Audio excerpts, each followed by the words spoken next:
It's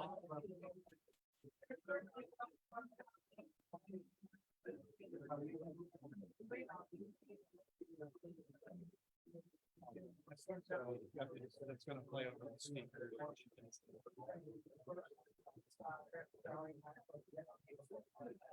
You're live. It's like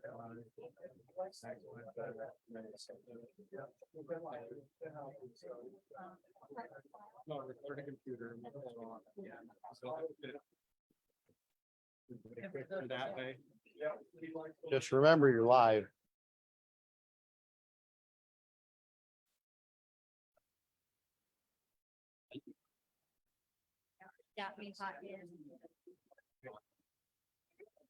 All right, good morning, everybody. If you could find your seats, if there are any. My name is Matt Williams. I'm the facility director, and welcome to the Bradford County Public Safety Center.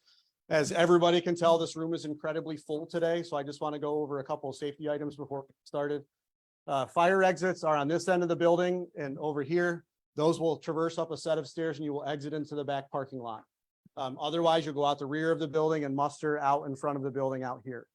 There is an AED and a stop the bleed kit in the kitchen.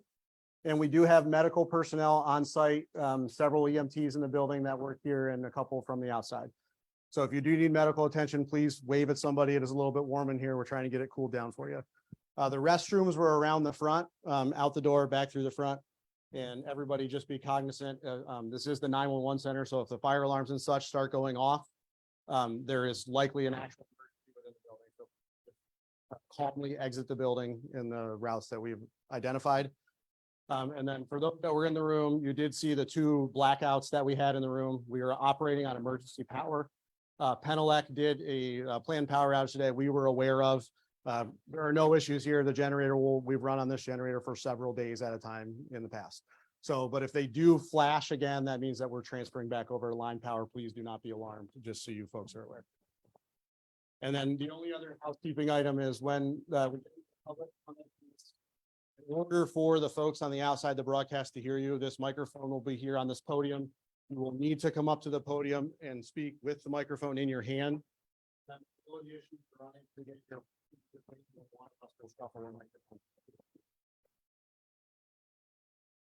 right, thank you, Matt. So would you mind rising and we'll pledge allegiance to the flag? If we have our combat veterans, please lead us in the flag. I pledge allegiance to the flag of the United States of America and to the republic for which it stands, one nation, under God, indivisible, with liberty and justice for all. My moment of final prayer.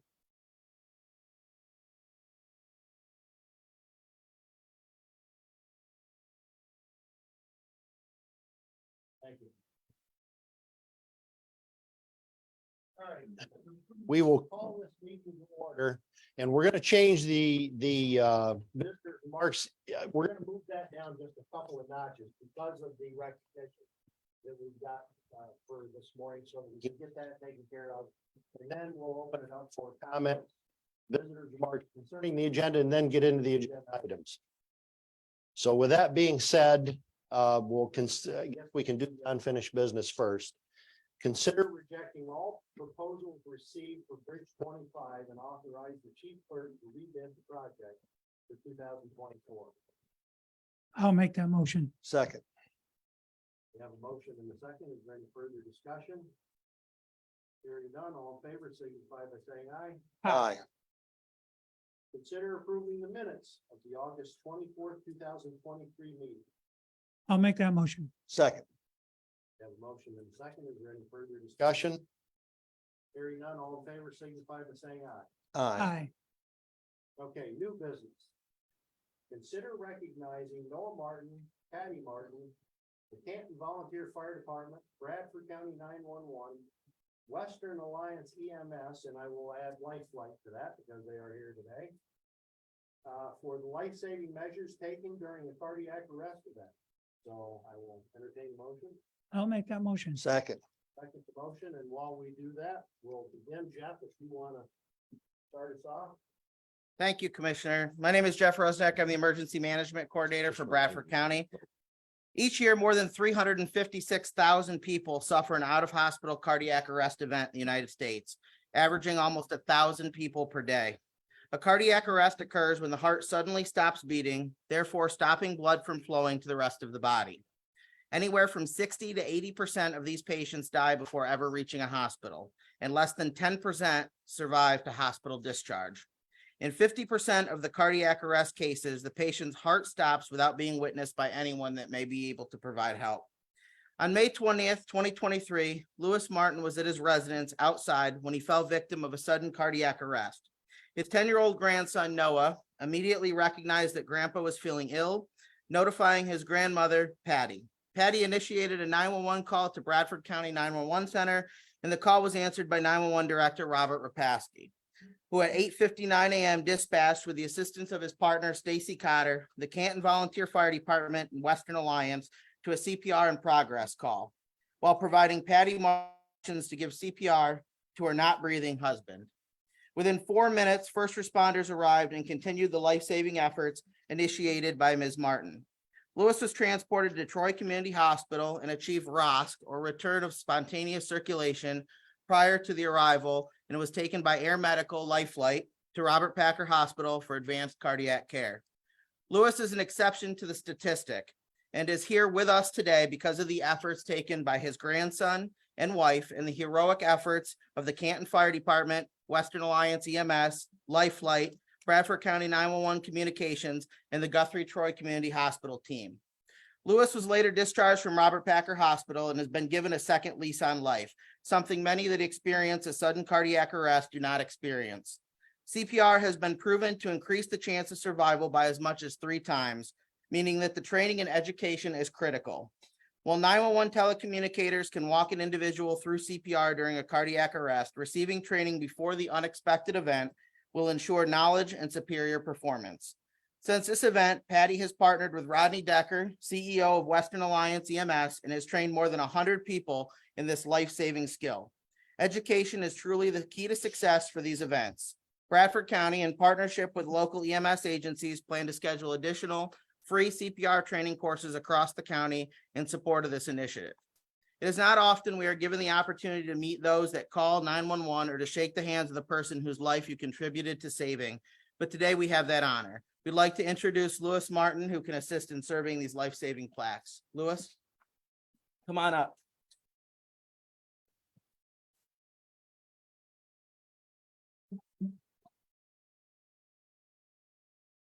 Thank you. I'll turn it over to Commissioner Miller. Yeah, if I could, and I just want to reiterate, listen to a list of names, and it all started with the call going into the dispatch. And the call going into the dispatchers then calls out the emergency personnel, emergency medical personnel, and all those that are going to respond. But I'll tell you, the one individual, or any of you in here, the most important part of this, and it's all important, I'm not diminishing the importance of all people in the system. But Patty Martin, to be able to do CPR on her husband, that is life-saving in and of itself. You are the person making the call. You are the next closest help to that person until somebody arrives. With an ambulance, with a fire truck, whatever. You are key to that. These things right here. Your AED device. Anyway, knowing how to use one of these things are very simple. You all see them on the walls, you see them in buildings all over the place. Knowing how to pull one out of a box and use it, again, is extremely important. Doesn't do any good hanging in the box on the wall. The other part of this is, and I won't refer to this by name, but again, learning CPR, it's very simple. And I think everybody should learn at least the basics of doing CPR. Because again, you may be that one link between somebody having an event and continuing life. So that's why we're here. We thank everybody for being here today. So anyway, if we could recognize Noah, if you mind coming up.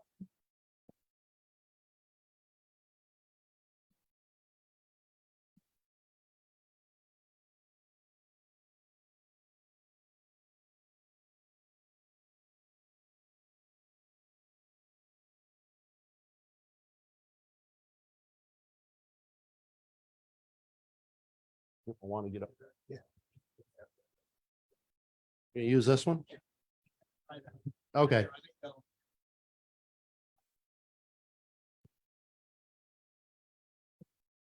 Oh, hang on.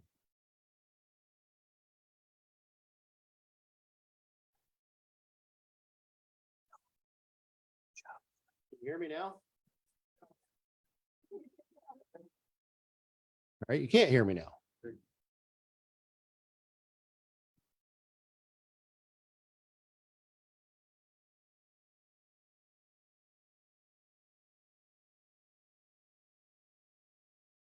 All right, now if we can get Patty.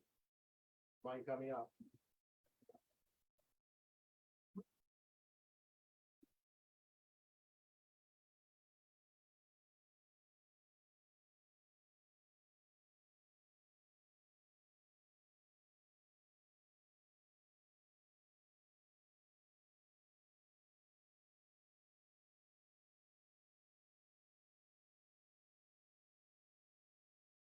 Okay, now if we could get Stacy Cotter and Rob Rapaski to come up, please.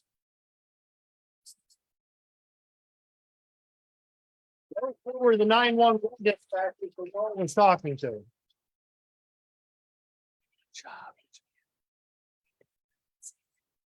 There you go.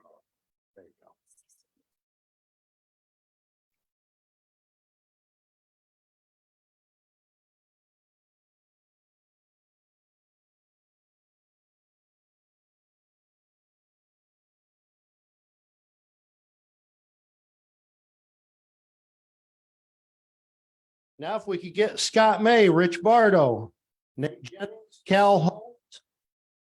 Yeah, I believe that's it for the Canton Fire Department.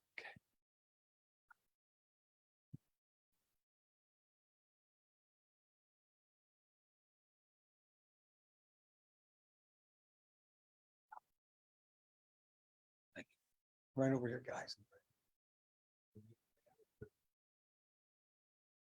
Jump right in here. I don't know, just get over here anywhere.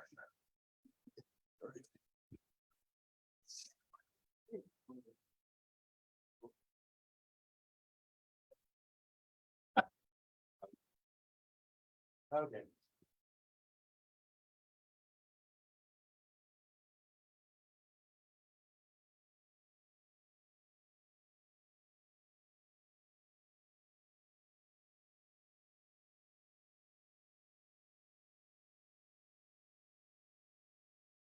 Got him, Jim Cook.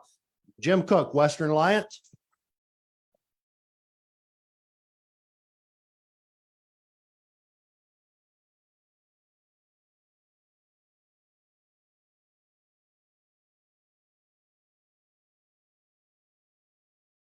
Good job, man. Thank you, young man.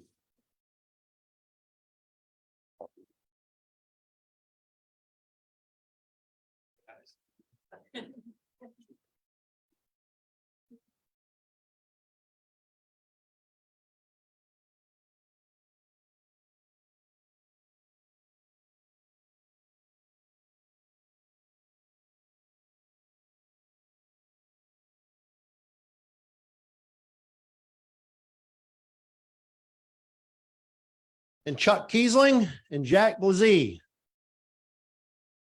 What flight?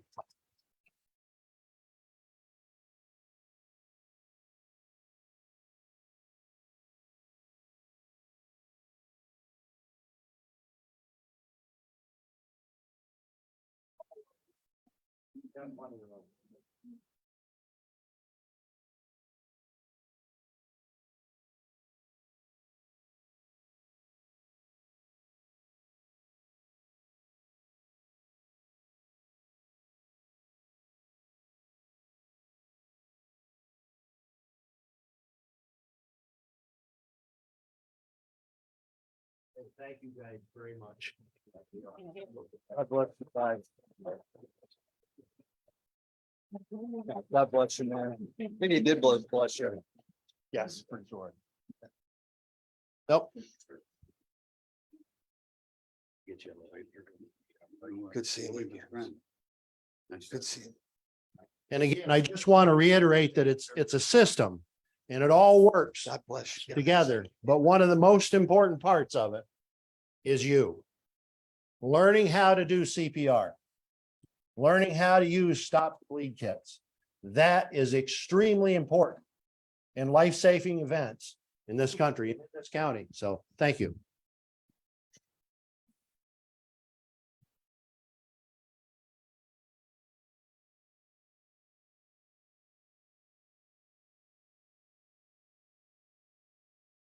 Yeah. Okay. I can go ahead. Maybe try moving it down.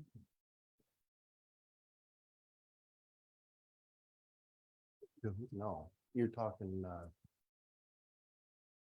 No, or just use the other, or just pull the other podium microphone off and you can move it when you need to. can you hear me? I can, it's coming in and out. Okay.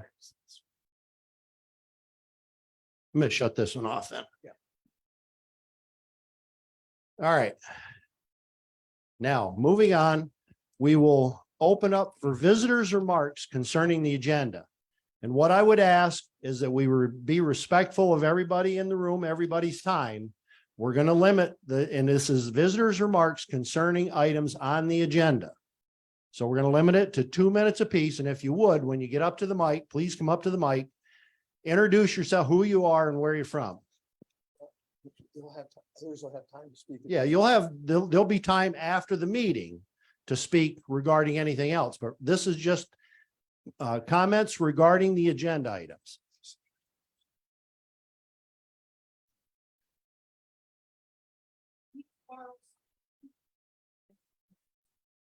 No, it's 2 minutes. It's 2 minutes. My name is Jackie Castleberry. I worked for the Bradford County Library for 22 years, and they are on the agenda today. That's why a lot of people are here. First off, I would like to note to all of you, do you ever remember what it was like to take and read your first book? I don't think you do. Do you ever remember what it was like to get on a bookmobile and see a library and never have seen one before? I don't think you do. I have. I got on, I was so proud to take books to my class that were then taken home by students.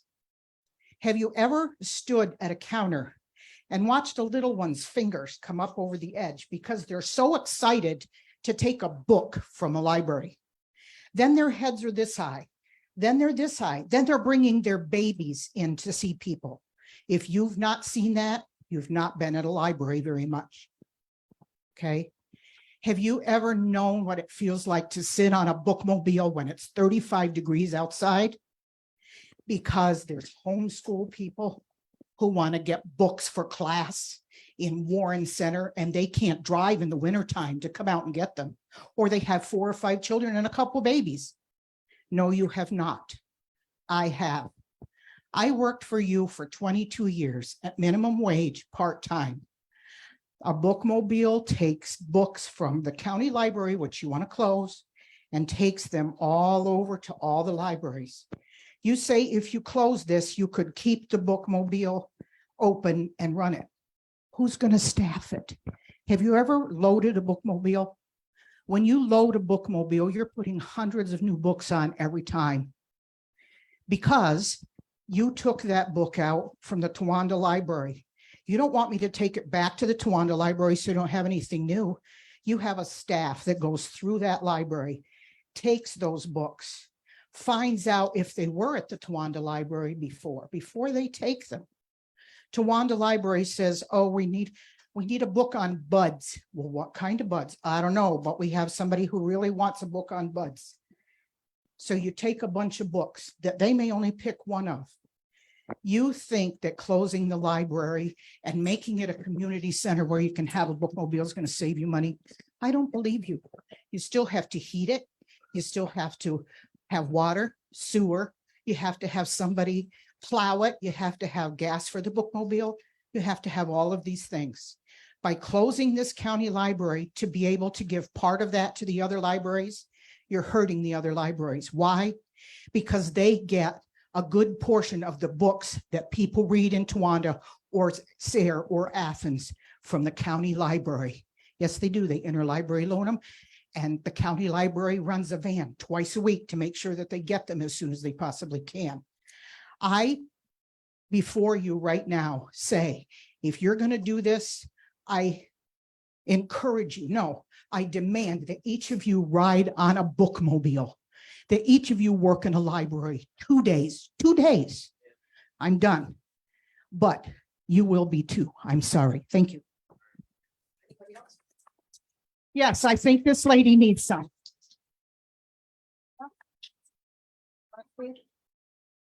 This lady was here since the beginning. Let her speak. You have 2 minutes. Wait a minute. Sit there, Fana. Go ahead. When the former Bradford County Library was torn down, the commissioners promised us that we'd find a place for us to go. And if we went all over the county looking for a spot, they said, look, we own that.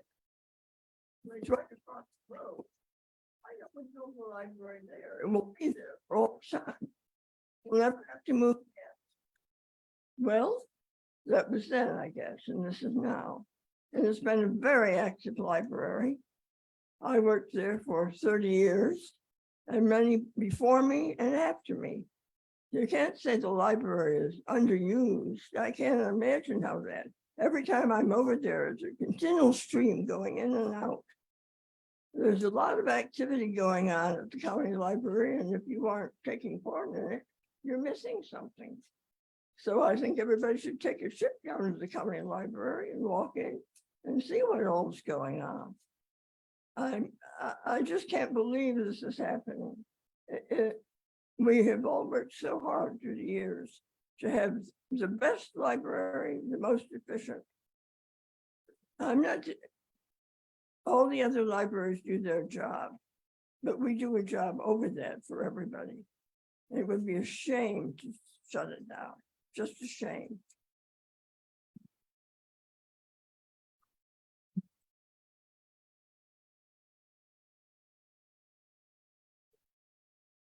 State your name and where you're from. My name is Katie Woodard and I live right down in Gillette. I've never done this before, so I'm a little bit nervous. I am 15 and have been homeschooled all of my life. This was the first library I remember, and it has always been a treat to come here. Since I was about 10, I have loved books. After I ran out of books at home, my dad would stop at this library and get me books to keep me occupied. Last year, I decided to enter the book writing contest. I had heard about it before, but always remembered too late.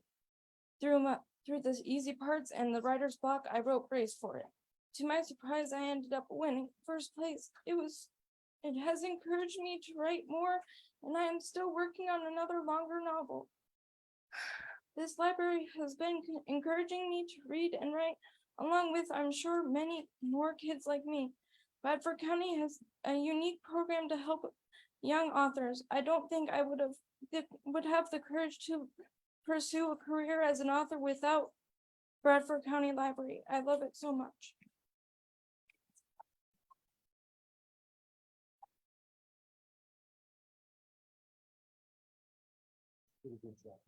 Right.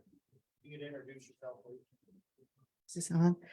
My name is Chelsea Wagner. I'm a retired teacher and I'm currently a freelance writer.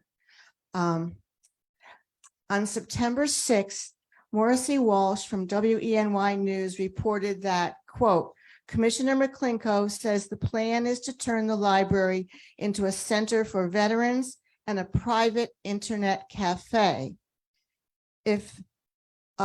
Would you please tell us what you intend the private internet cafe to be? Will it be a for-profit cafe, a for-profit business? And why should tax-paying citizens now have to pay for the services they formerly had free of charge, actually that their taxes pay for? The other question I had is, if the commissioners are being transparent with this issue of possibly closing the library, Why wasn't this presented at the press conference at the courthouse the following day? Because you presented several things there, but that wasn't one of them that you said. And yet the day before, you said something about a private internet cafe. So I'm also an advocate for the library. Between my husband and I think we must read about 100 bookmobile books every year. So add that to your numbers. Thank you.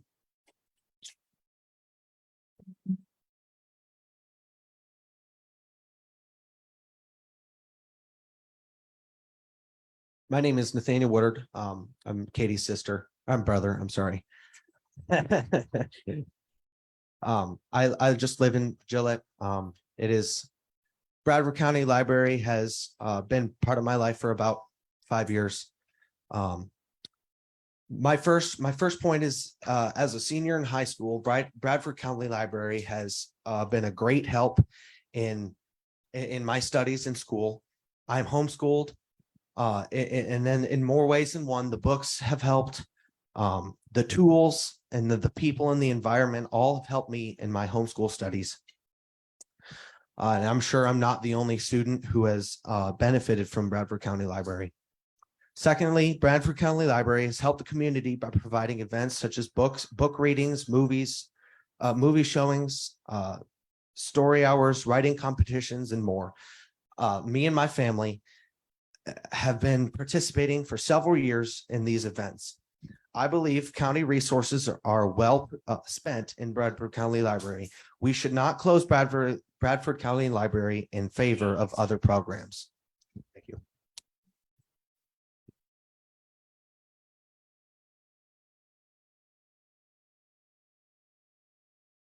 I'm not happy to be here, but I could wax as on and is this thing on? Yes, it is. I could wax on and on about Hold it up a little closer. libraries. I have been a reader my entire life, and I live in Towanda, and I'm on the Towanda Library Board.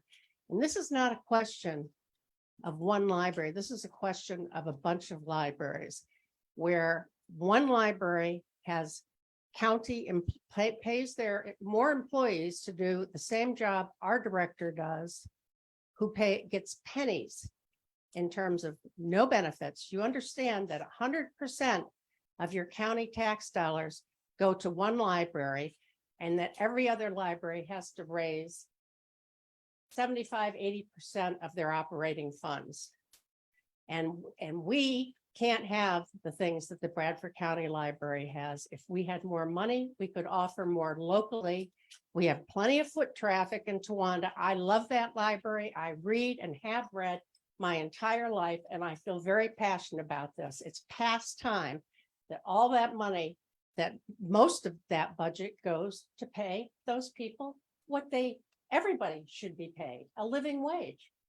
But our people, most people can't afford to work at these branch libraries. Look at Canton. One person runs that place, and she had 60 kids in their summer reading.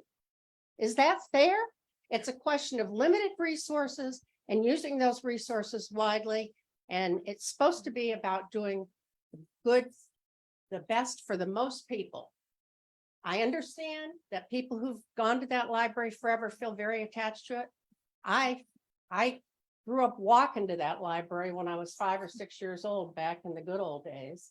And I want Towanda Library to prosper too. And we struggle to stay open and pay our bills. So it's a question of fairness. I'm not for anybody losing their job. I'm not for closing libraries. But if it's a question of fairness, the money could be better spent to help the whole county, not just one little piece of it. Thank you.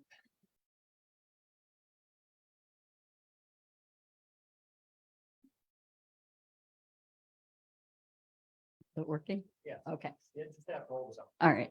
Jennifer Connect. I'm from Athens, PA. And I think her remarks hit on what I feel is really the problem we have here is this has been set up as an us versus them conflict.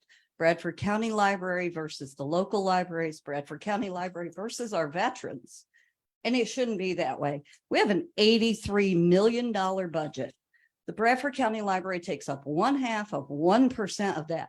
You know what we should do? Let's round it up to a full percent and use the balance to fund our local libraries, to fund our veterans. Thank you.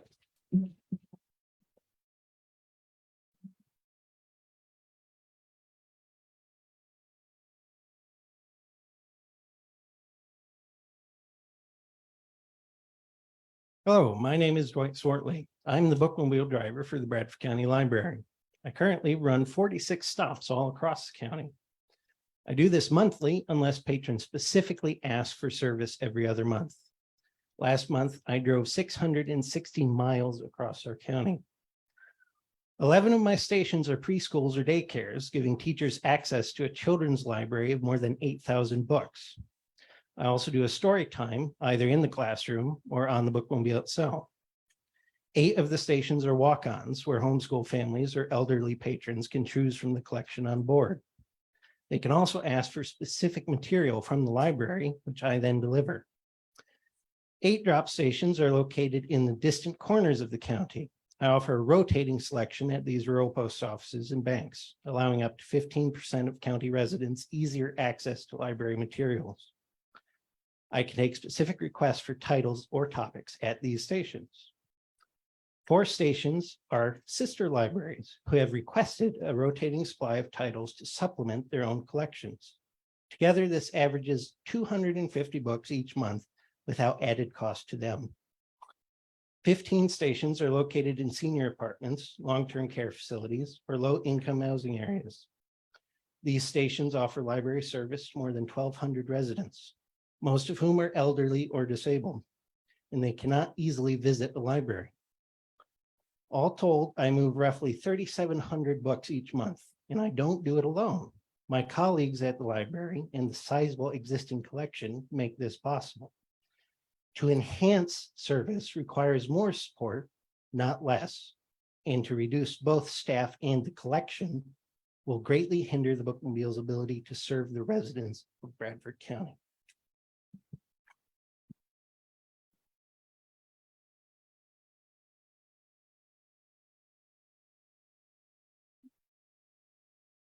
Hi, my name is Cynthia Brown, or my nickname is Cindy.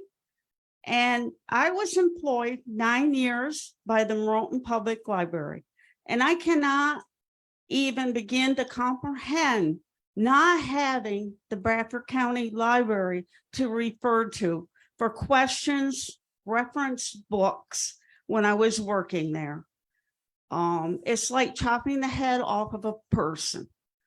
All the other libraries are going to be really disseminated for the information.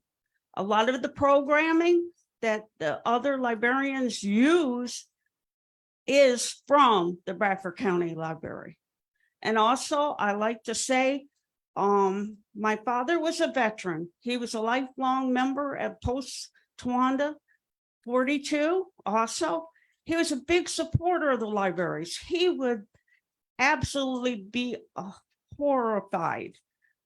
He died on Veterans Day. And I think he always went, I took him up to the Valley VA Center. Why can't we find someplace up in the Valley with the VA? It'll be all put together.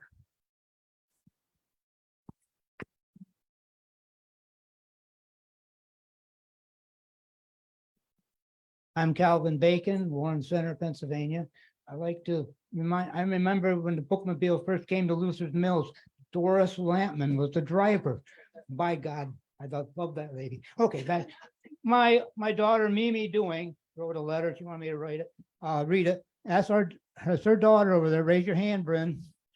She brought her library card with her today. Today was Bookmobile Day in Warren Center. We love this day each month. I clean the pile of books off my bedside table, collect a pile on my daughter's desk, and empty the book basket in the living room. Today, we returned 13 books. My daughter probably returns her own books checked out with her own personal library card she opened this year. The Bradford County Commissioners want to change the function and availability of the Bradford County Library and its bookmobile service. They have given budget reasons or made statements these changes will alter the use of library building. These changes will mean the bookmobile may not any longer visit Warren Center because we are not a preschool. I've read and heard conflicting budget information. Let me provide you with my own numbers. I gotta breathe. Okay.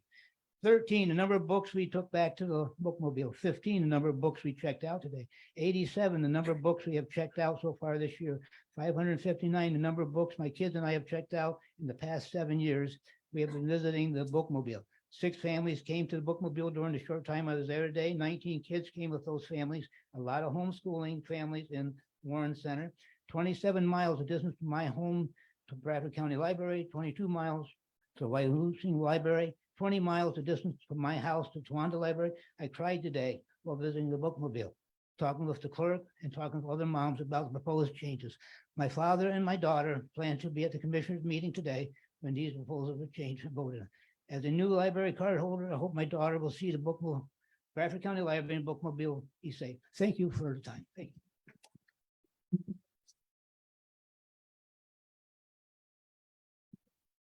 Hello, everyone. My name is Walker. I am 11 years old and I am from Towanda.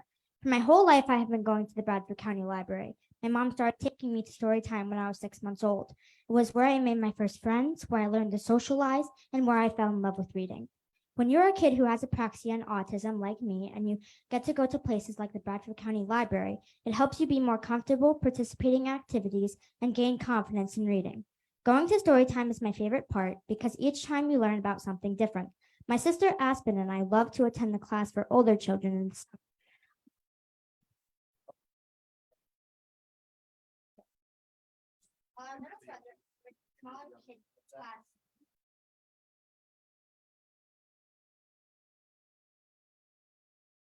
While our little brother enjoys the smaller class every week.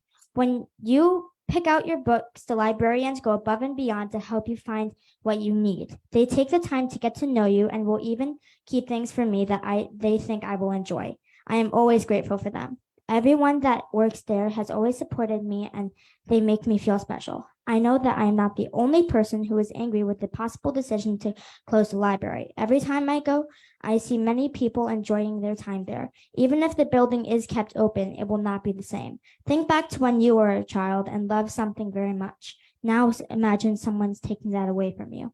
Please don't close the library. I want other children as well as myself to continue to enjoy the activities provided to us, all for free, which also helps our parents. I participated in Storytime, Write Your Own Book Contest, Reading to a Therapy Dog, Movies, Tea Time, Summer Reading Program, and Pajama Story Time, and much more. You can never take my memories, but you can take away my opportunities. Please don't do that. Thank you.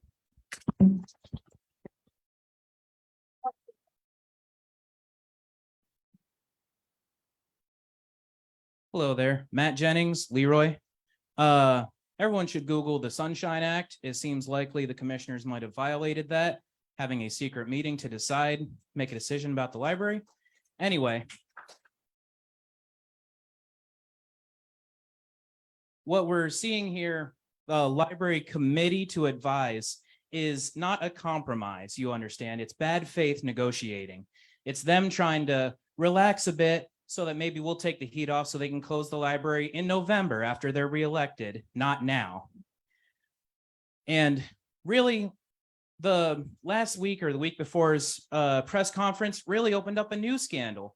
The Department of Veterans Affairs apparently has been neglected and its office is apparently in squalor, Pete Miller said. So I'm confused, guys. Why are you guys neglecting the Department of Veterans Affairs and trying to make an us versus them with the library? If the Department of Veterans Affairs needs a new office, get them a new office. There's a new office right across from the courthouse in Towanda right now. Cutting the library to put the Department of Veterans Affairs in it is not going to make that building less underutilized. It's going to make it less utilized. How many people are in the Department of Veterans Affairs? 2, 3? How many visitors does he get a day? Probably not as many as the library. So that building, the size of a gymnasium, is going to have what? A small department and 6 computers in it? That is a waste of money from 3 supposed fiscal conservatives that have been in office since 2020 and apparently are running us a budget deficit in the next few years. How is that possible if they've been privatizing and selling public assets that are supposed to be for us, public services that are supposed to be for us in a county with 10% poverty rate and an $80 million budget? How can they justify getting rid of a public service like a library and putting the Department of Veterans Affairs in it? The veterans need our help and the library need our help. It's not an us versus them.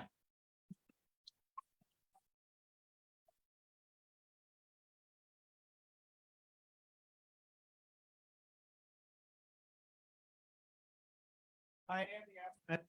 Oh, sorry. I'm sorry. I did jump the line on you, okay?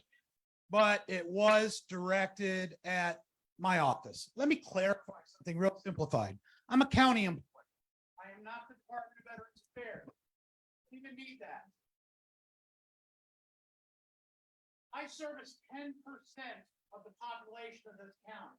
I have a small contingent right here, which makes that up. I am one person for over 4,800 veterans and roughly about 3,000 widows outside of that. I don't have 8 other resource centers out there. There's a big difference between Department of Veterans Affairs benefits and Department of Affairs medical. There is no way I can be co-located with the folks up there. It doesn't work that way. We're not going to buy off on that. Do I need a space that's going to be compatible to help out my situation? Make sure these guys are taken care of. We've heard a lot about the handicap accessibility. 63% of my veterans are handicapped. 115 veterans in this county are 100% permanently disabled, and that number keeps growing every day. I cannot wheel them into the building across the street based upon the fact there's no parking there either. And they need to go through security to get into these places. Am I saying the library is the perfect solution? No, I am not. What I am saying is it's not a us versus them. Okay, I understand your concerns. I understand the concerns that they're coming up with as well. If we want to talk budgets, I don't even want to get into that story. I'm not going to go there. I'm just saying this.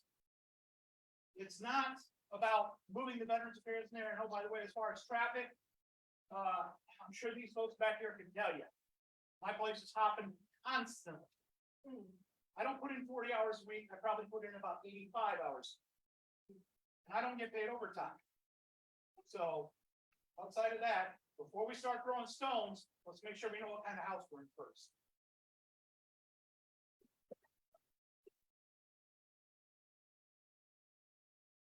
Let's see if this is going to work. Is it working? All right. So I'm Liz Terwilliger. I'm from Warren Center. And I think that that exchange exactly describes or illustrates the comment that I wanted to make. So I'm here specifically to speak to the item on the agenda of forming a committee for public input. That should have been done before there was any announcement that the library was going to be closed.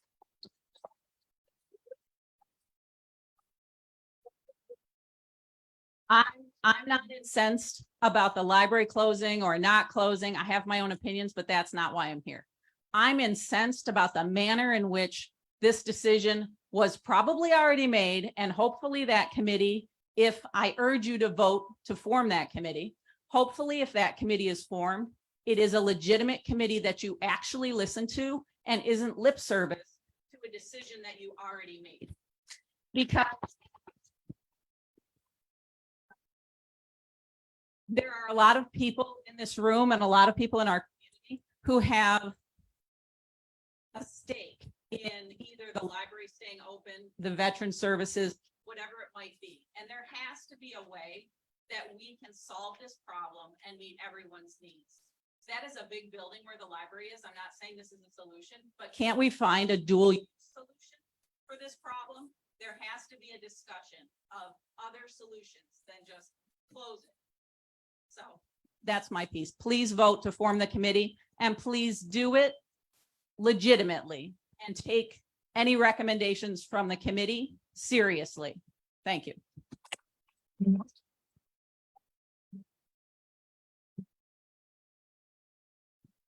Good morning. My name is Roger Wright. I'm from the metropolis of Powell, Pennsylvania. And I just briefly wanted to just say that I'm the father of 9 children, all who've all been homeschooled, mostly all who are adults at this point, pretty close to all of them at this point. And we've utilized that library extensively. I'm also the grandfather of 5 children, some of whom are now cycling to that library and using it extensively. So I certainly see a great use and a great need for that library. I don't fully understand, what your directive is or what your perspective or what your decision is. I probably would need more information to be able to stand here and say it's absolutely, not the right thing to do. But looking at it from just a general point of view, it seems like the wrong thing to do. But as a general kind of comment, what I'd like to say is you look at thriving, or I say you should look at striving nations that are trying to get to a point where they want to have hospitals and libraries and things of that nature. I can remember when the Memorial Hospital closed down the maternity ward, and I thought, what kind of community, a building thriving community, shuts down their maternity ward, and then basically the hospital, and now we're talking about closing down our flagship library. It just feels like as a county and as a community, we're taking this massive step backwards while other people are trying to strive to get where we're at. That's just kind of how I see it. But again, I think on a day-to-day basis, I think you gentlemen do a fine job, and maybe you have justification that I don't understand, but quite frankly, I don't understand.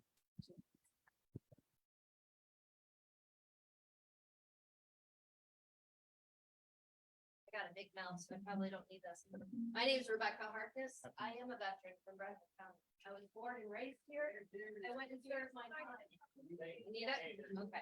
My name is Rebecca Harkness. I am a Bradford County veteran. I served in the military, and I'm in a unique situation because I'm torn on both sides.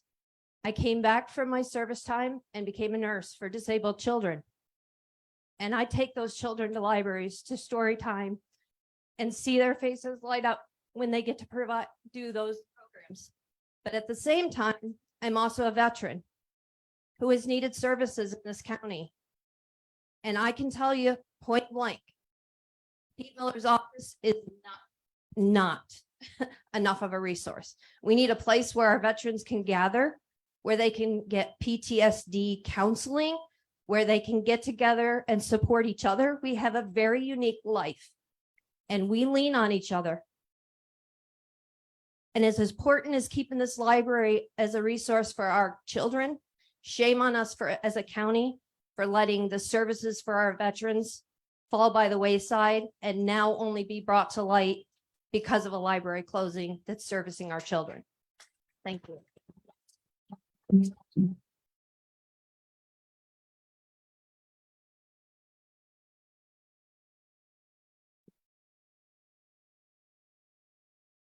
I'm Crystal Sherrard from Franklin Township. My family is a military family. My husband is currently serving. So veterans, supporting them is a cause near and dear to my heart. My husband works with veterans in his current military position. He helps connect them with the services they need. That would include those with PTSD. It's a cause our family is very passionate about. We are also a homeschool family. We have 2 children that are currently homeschooling, and we use our library heavily for that purpose. I did a quick little bit of research online.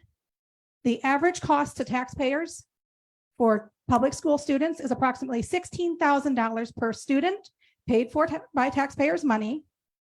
There are 522 homeschool students in Bradford County, according to the Pennsylvania Department of Education website.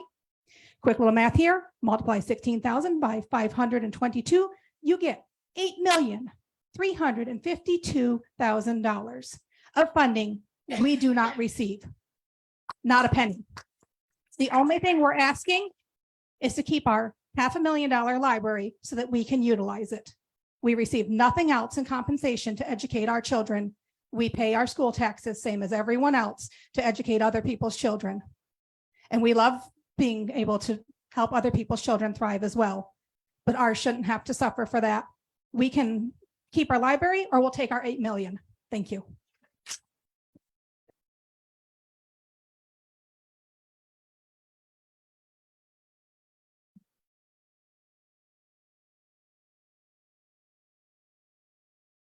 I'm Bryn Dewing. I'm 10 years old. I live in Warren Center, and I love going to the bookmobile each month. And I have a library card, and I like checking out books and returning books. You're not shutting down the library.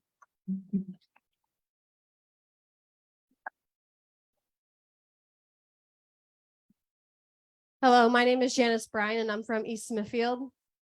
Something that I have reviewed going over the county's budget at the expected closure of the Bradford County Library is also the Bradford County Airport. And so far, no one has seemed to have brought that up today. The airport is spent over $800,000 a year to keep that open. $350,000 is just to maintain the runway. And I would like you and the county residents to establish how many people are actually benefiting from the airport and maintaining especially the runway versus how many people are asking for services from the Bradford County Library and the Bradford County Veterans Affairs. Like, if you guys decide that you need to spend your money on the richest of the rich in this county, keeping the airport open versus the general public that are of much less financial means using the veterans and the library, then if you shut them down and the librarians end up in the employment line, I'll make sure every single one of you are in the unemployment line come November myself.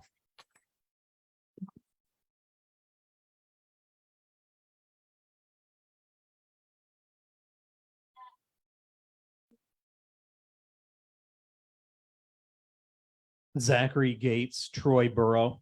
Honorable Commissioners, I rise today regarding the agenda item about creation of an advisory committee regarding the current and future possible uses of the Bradford County Library. As a preliminary matter, this is a step in the right direction.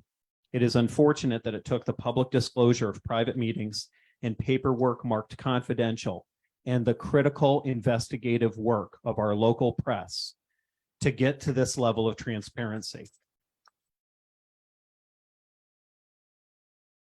As we can tell from the number of constituents here today, Bradford County deeply values openness, participation, and a seat at the table when it comes to the future of its public resources.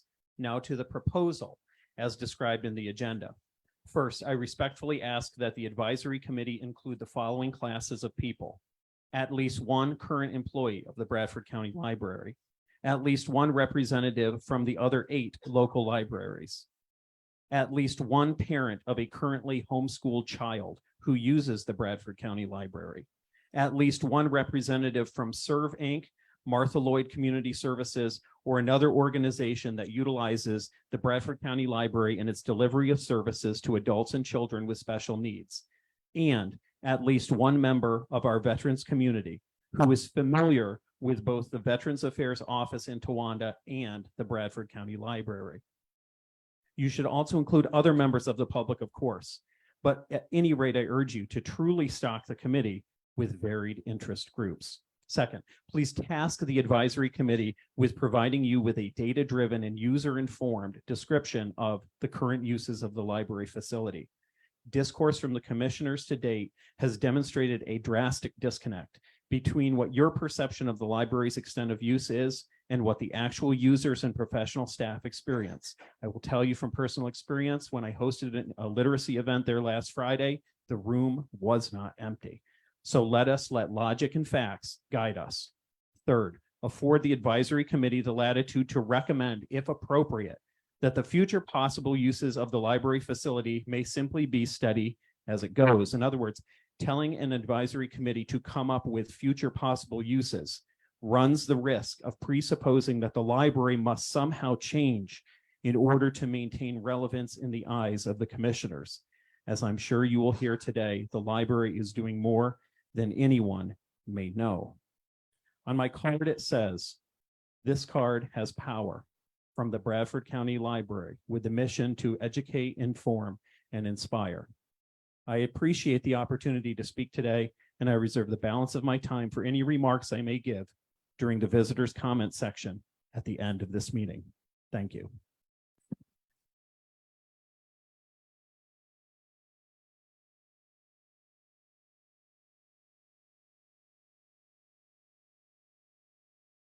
Jeff Gonzalez, Towanda.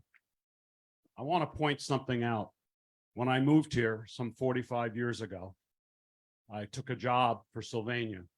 Our patent output was served well by a full-time librarian and an assistant.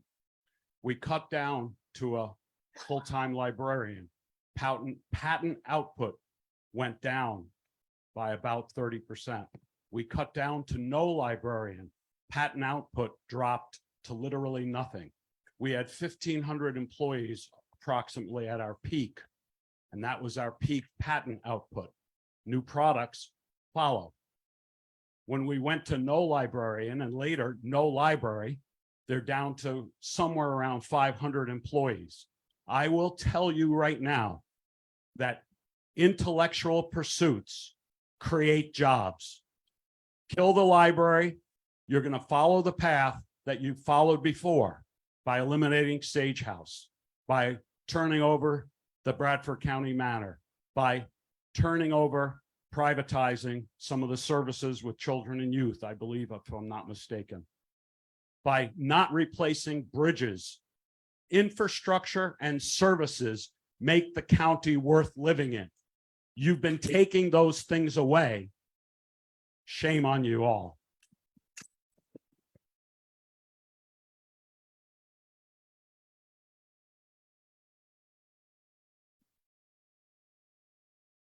Good morning. I'm Nancy Schrader, and I was a commissioner for 7 years. And since I retired, I've tried not to second guess any elected officials. But one thing I learned as commissioner was the importance of being responsive to my constituents and making decisions that benefit the public. I say to you, the commissioners, look around and really listen and ask yourself if closing the library is in actuality a benefit to the citizens of Bradford County, or does it chip away at our sense of community?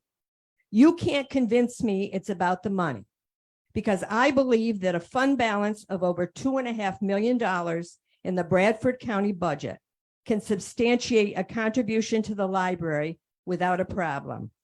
You close the library and you use the building for another use, and you still have the maintenance, the utilities, and all that goes with new endeavors.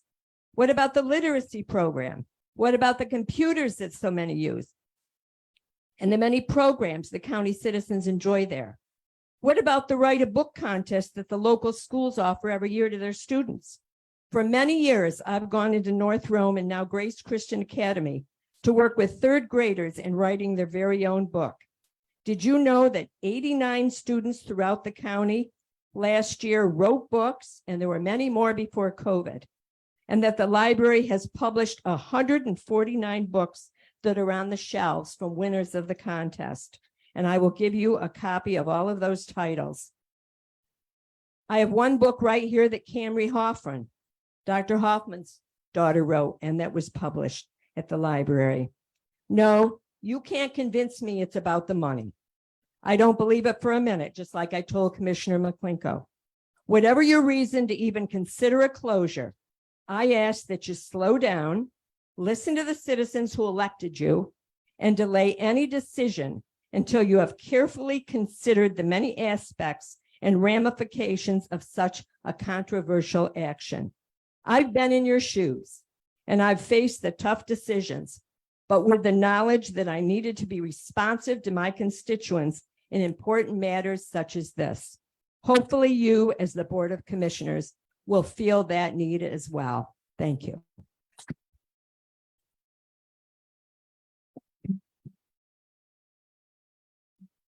Hi.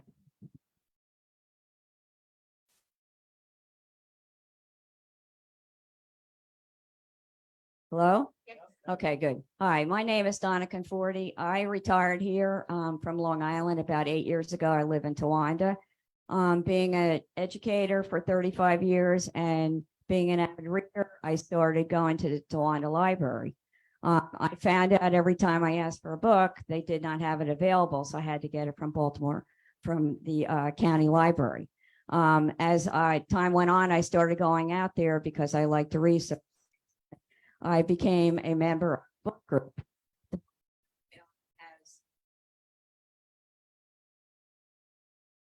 The book group has a lot of active members.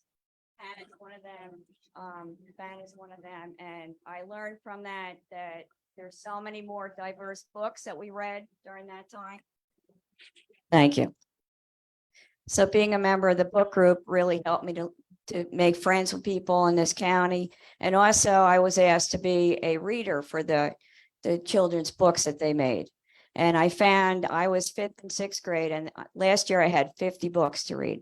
So please don't take this service away from these children and from the community. And I really, really appreciate going out to that library. Thank you.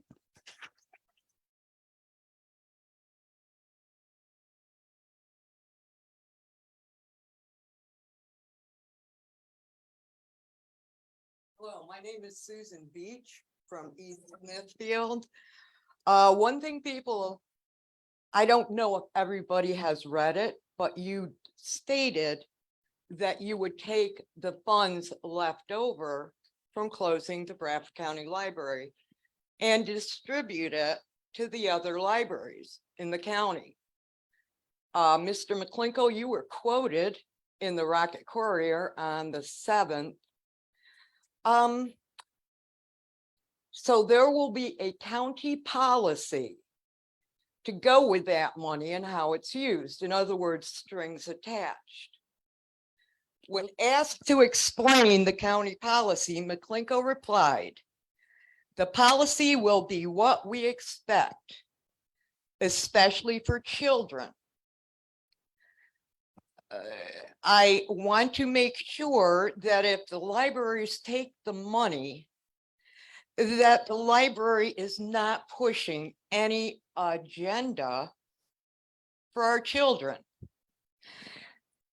which they don't have now. So all of a sudden, after all these years, all of a sudden you think the libraries may have an agenda, or is this your agenda to prevent parents from allowing what they want to allow their children to read? And you also declined to provide more details on the policy at that time. Do you have more details? Yeah.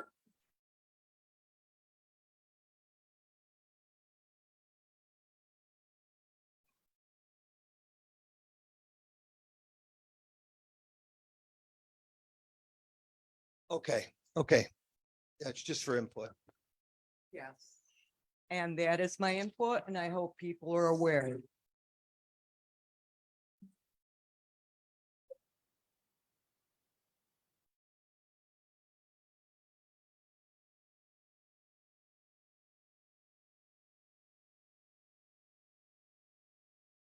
Hello, my name's Steve Decker. I'm from South Creek Township. Township Supervisor at South Creek. How's that? Am I chewing on it now? All right, my name's Steve Decker. I'm with South Creek Township. And I'm not gonna, I'm not here against anything. But first of all, I want to say thank you to all of our veterans. I don't think there's enough gratitude that goes around for our veterans, as well as a lot of other things in this world today. But one thing I gotta say that I've learned in this life is there's two sides to every coin. And I know our commissioners, and I know that it's a tough job. However, I've listened to a lot of good argument here today toward the library, and I certainly support our veterans in any endeavor thereafter. But what I'd like to say is that there are two sides to every coin. I cannot believe that so far today we've heard one side of the coin. There are two sides to every coin.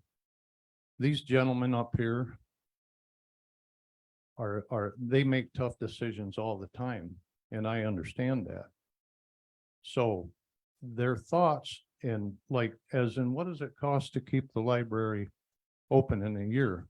Mind you, again, before you start chucking rocks at me, I'm just trying to make a point, okay?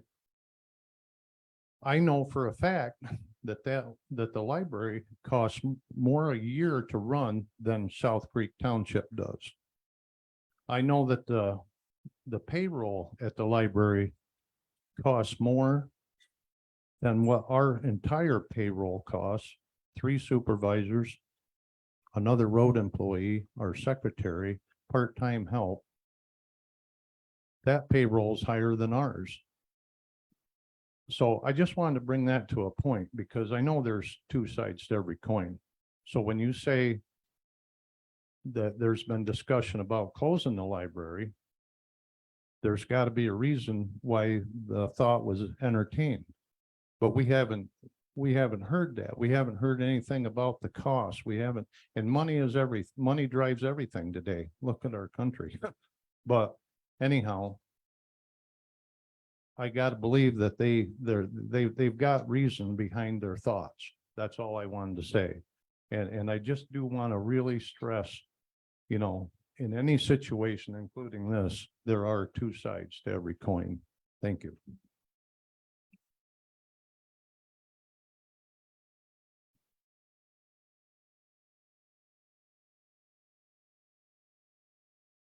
My name is Megan Greeno. I live in Smithfield Township. I am a homeschool parent to 4 children. I wanted to point out that my children and I, in just the last 10 years, have checked out 7,894 items from the Bradford County Library.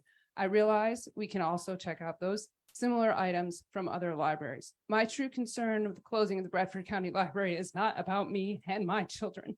I am worried about the people who utilize the bookmobile, and also if I have been in the library enough times to check out 7,894 items, I have spent a lot of time there. Almost every visit when we are at the library, there are residents from the Martha Lloyd present at the library. And I am concerned about what happens to those people, as well as the people who are not able to get out to the other libraries and need the services of the bookmobile as they currently are.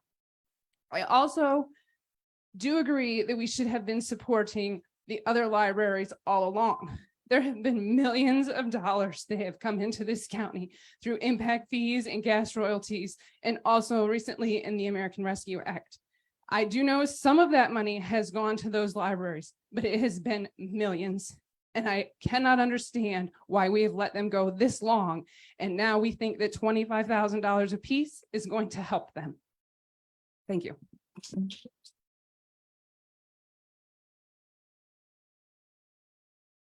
My name is Abby Greeno and I am from Smithfield Township. In my hands, I hold the totals of the online and paper petitions.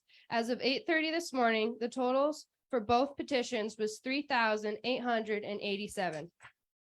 Thank you.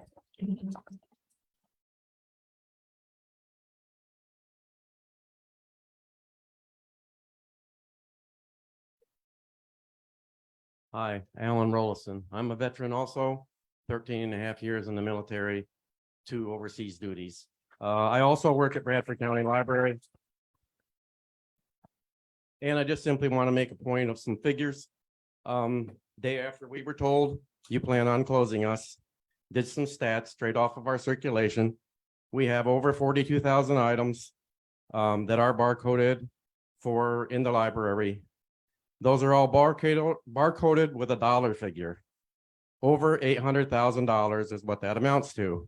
You told us in that meeting, you plan to reduce the number to 6,000 items. If I take 6,000 items, the difference of 42,000 items, that means we are losing or getting rid of almost 36,000 items. The average cost of those items are $20.48. Therefore, multiply $20.48 by almost $36,000. You will be throwing away $748,000, which you cannot sell and hardly get anything for it. All the money that you've spent all these years, you're throwing away. Thank you very much.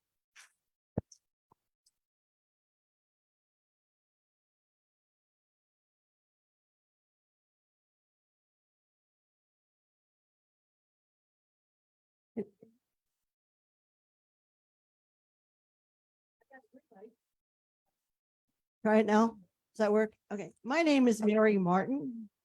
I am a veteran of the United States Navy. I am also a patron of the Bradford County Library. And I know for a fact that the library has a community room that all you need to do is go in and sign up to use it. If the veterans need a place to meet, they can sign up for the room just like anybody else. Okay. It's available to 100% of the population of Bradford County. In the research I did, I found that the veteran population of Bradford County is 11%. If we close that option to the 100% and make it only available to the 11%, what does that tell all of us here in Bradford County? That unless you're a veteran, you don't count. That library needs to stay open. It needs to be a library.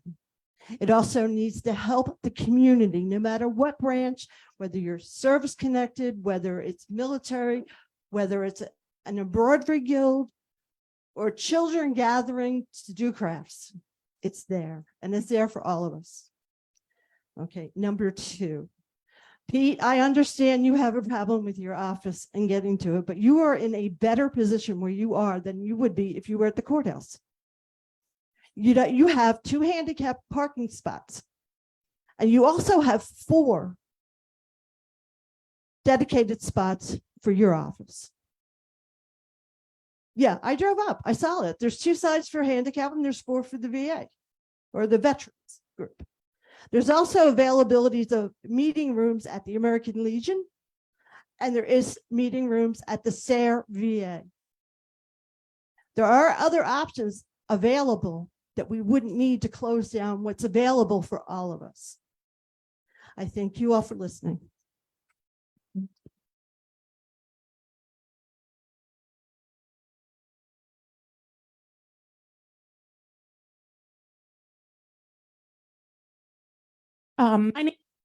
My name's Anna Jennings. I'm from Leroy Township. I am a daughter of a veteran who served in the U.S. Navy. He's not from this community. He's not from this community, but I would like to state where my stance is. He served in the U.S. Navy. He's currently battling cancer and recently had his foot amputated, and his Office of Veterans Affairs has made sure everything was taken care of for him. I'm also an avid reader. I grew up going to local libraries and have always seen their benefits and uses. In regards to the item on the agenda, the committee should absolutely be created. However, it should have been created to determine the best way to service the veterans and deciding from there. The wording used on the agenda is specific to deciding how the library would be used and what its future looks like.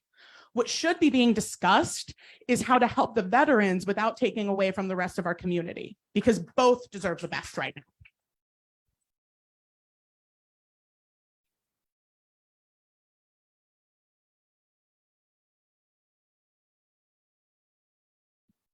I like just to thank the commissioners again for pitting 2 wonderful groups against one another. Thank you so much for that.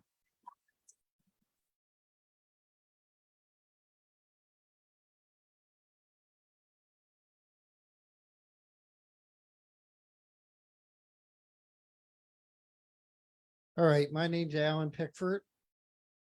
I'm a combat veteran.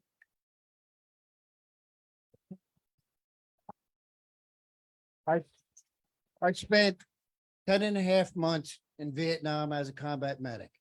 I lost over 70 guys, and I say children, I should say, because every one of you, if you ever lost anybody, it's a child. It's not a young man. I lost over 150 veterans that were really maimed too. I don't know how many of you ever lost a child. But a lot of, and I still have nightmares about it. You know, holding one of these guys with their eyes looking really blaze, looking for their mother or their father, or somebody to hold. It's a really shame that we had to go through. And there's still veterans out there that still need our help. A lot too, who have been maimed and are in wheelchairs, are psychic right out of their minds. I just wish you would help us. I know the library is important. There's a lot of stuff on the library, in the library that you can get on the internet. There's not a book copy of book in the library that you cannot get on the internet. Well, okay, maybe it's not true. But, you know, there is a lot of information on the internet. But, you know, I feel for both the library and the veterans. My son was also an Iraqi veteran who served. We are a military people. We always have been. And thank you guys for coming. And thank you. I had my 2 minutes, but I'm going to tell you one thing. When the library opened, the new library opened, I was there for both the moves. And it was done with the intention that there was space for the Bradford County Literacy Program, which was there. There was room and office space for a secretary and an office. There was a meeting room. There was time. Why aren't we going to utilize that? That if the veterans need someplace, there's space. Because if the literacy program can grow to be what it is, we could help the veterans too. I'm sorry, you're making onions out of apples. There's space.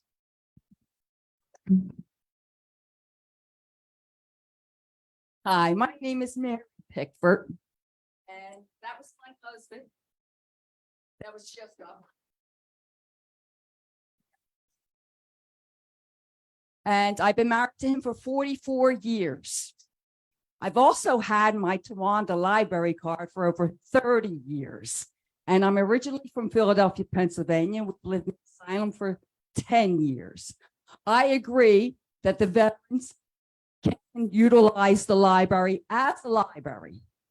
This way, our people here who are using the library can continue using the library. Now, the library has changed. Our educational system has changed, which I will thank God my grandbabies from Okinawa are not here because I prefer that they not use the United States educational system.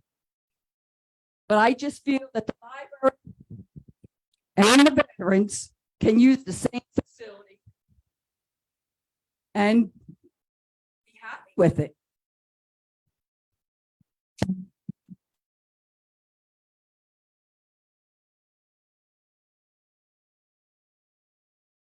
Good morning. My name is Melinda Good Gorley. I'm a Burlington Township resident. I may be the only quote unquote local one. Bradford County is my local library. I grew up, I volunteered for Fana and Claire Boritz as a kid. I helped barcode most of those items or many of those items in the early 90s when that system came in. I spent a lot of time working in the card catalog. The Bradford County Library was my first volunteer job. I spent lots of Tuesday mornings helping. Once I graduated from sitting as a toddler in story time, I read as a helper for the library. I remember when the library was in a trailer behind the Bradford County Manor. I made that transition to the new building. The new building is amazing. It's not so new anymore, I guess, it's 1986 or so. It's a wonderful resource. My children love going to there now. So as far as, community members who are multi-generational, my father served on the board for 10 years for the Bradford County Library. Like I say, I grew up in the library and I appreciate that my children have the opportunity to be there. I live 3 miles from the library. We absolutely love Miss Katie at the Carriage House in Towanda. But even I, as an able-bodied person, don't really like parking on Maple Street. When my mother takes my children to the Monroe to the Towanda Library, there's multiple buildings or multiple floors involved. We really do appreciate the accessibility and the ease of which the Bradford County Library facility is, and the fact that it's open in the evening. Once I get home from work, I can run down and grab things or take the kids down in hours that, as a full-time working mom, are still available to me. So I strongly encourage you to keep that facility open, or at least create said committee to find the best solution possible for the residents of the county. Thank you.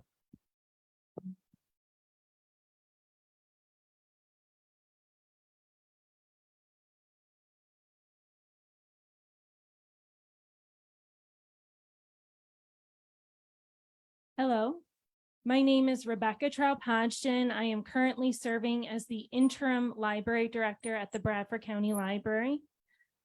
Today, I wanted to make mention that I've heard the commissioners state multiple times that closing the Bradford County Library is, quote, a done deal.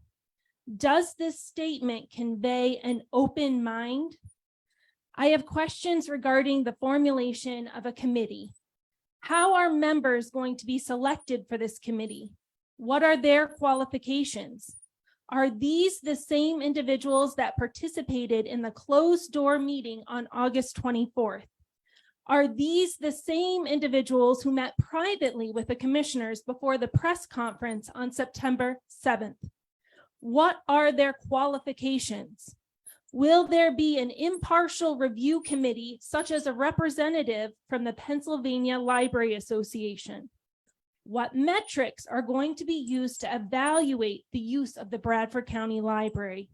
Qualitative, quantitative, both? Surveys to all of the residents in the county to get feedback? Are those committee meetings going to be open to the public and advertised in compliance with the Sunshine Act? Where would those meetings be advertised and how far in advance? Why hasn't the staff, such as myself, serving as the interim library director, been included in the formation of such a committee? There has been no communication from the commissioner's office or the library system board with the staff of the Bradford County Library in regards to the special committee. Given today the public feedback, I urge the commissioners to do their due diligence and offer an evening session for public discourse and feedback on this topic. Of course, the Bradford County Library would love to host you. Thank you.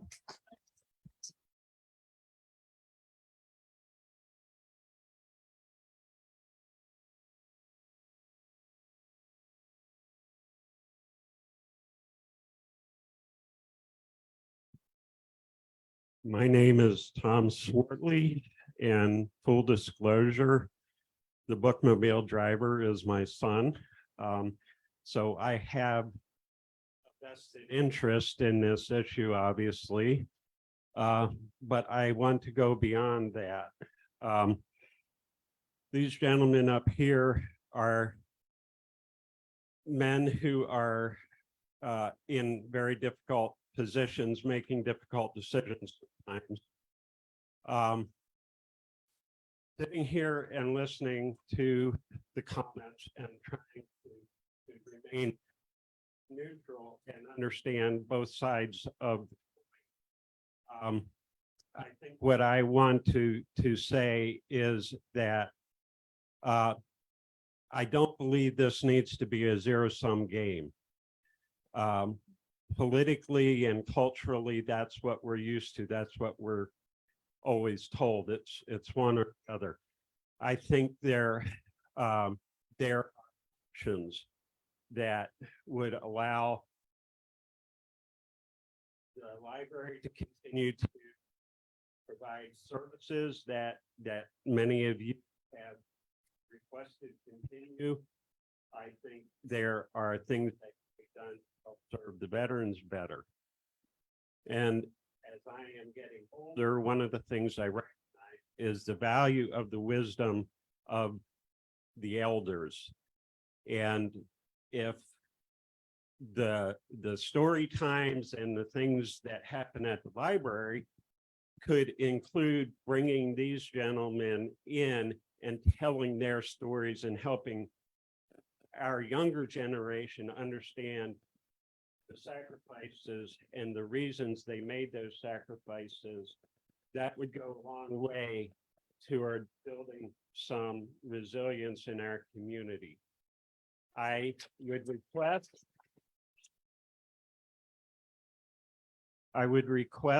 that under the circumstances, I think it would make sense to have a committee that could come together, that could speak to the interests of the varied parties and look at the possibility that we have here rather than pitting ourselves against each other. I'll finish with that.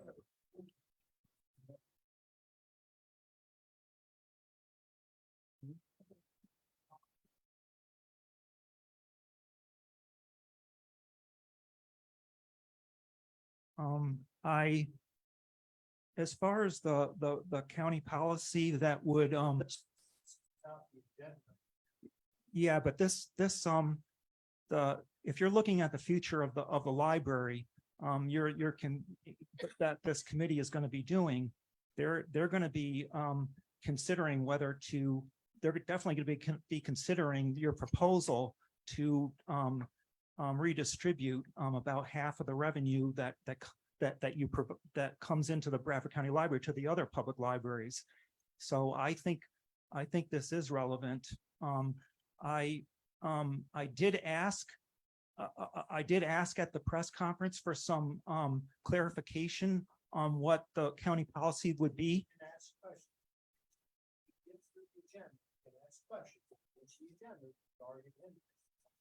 Okay.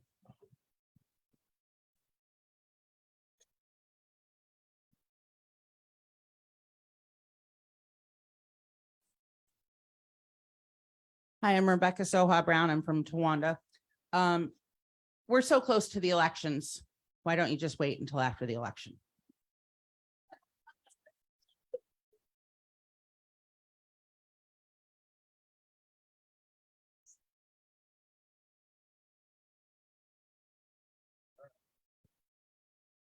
Vote on the first agenda. Vote on that. That's consider recognizing Noah Martin, Patty Martin. We can't volunteer fire department.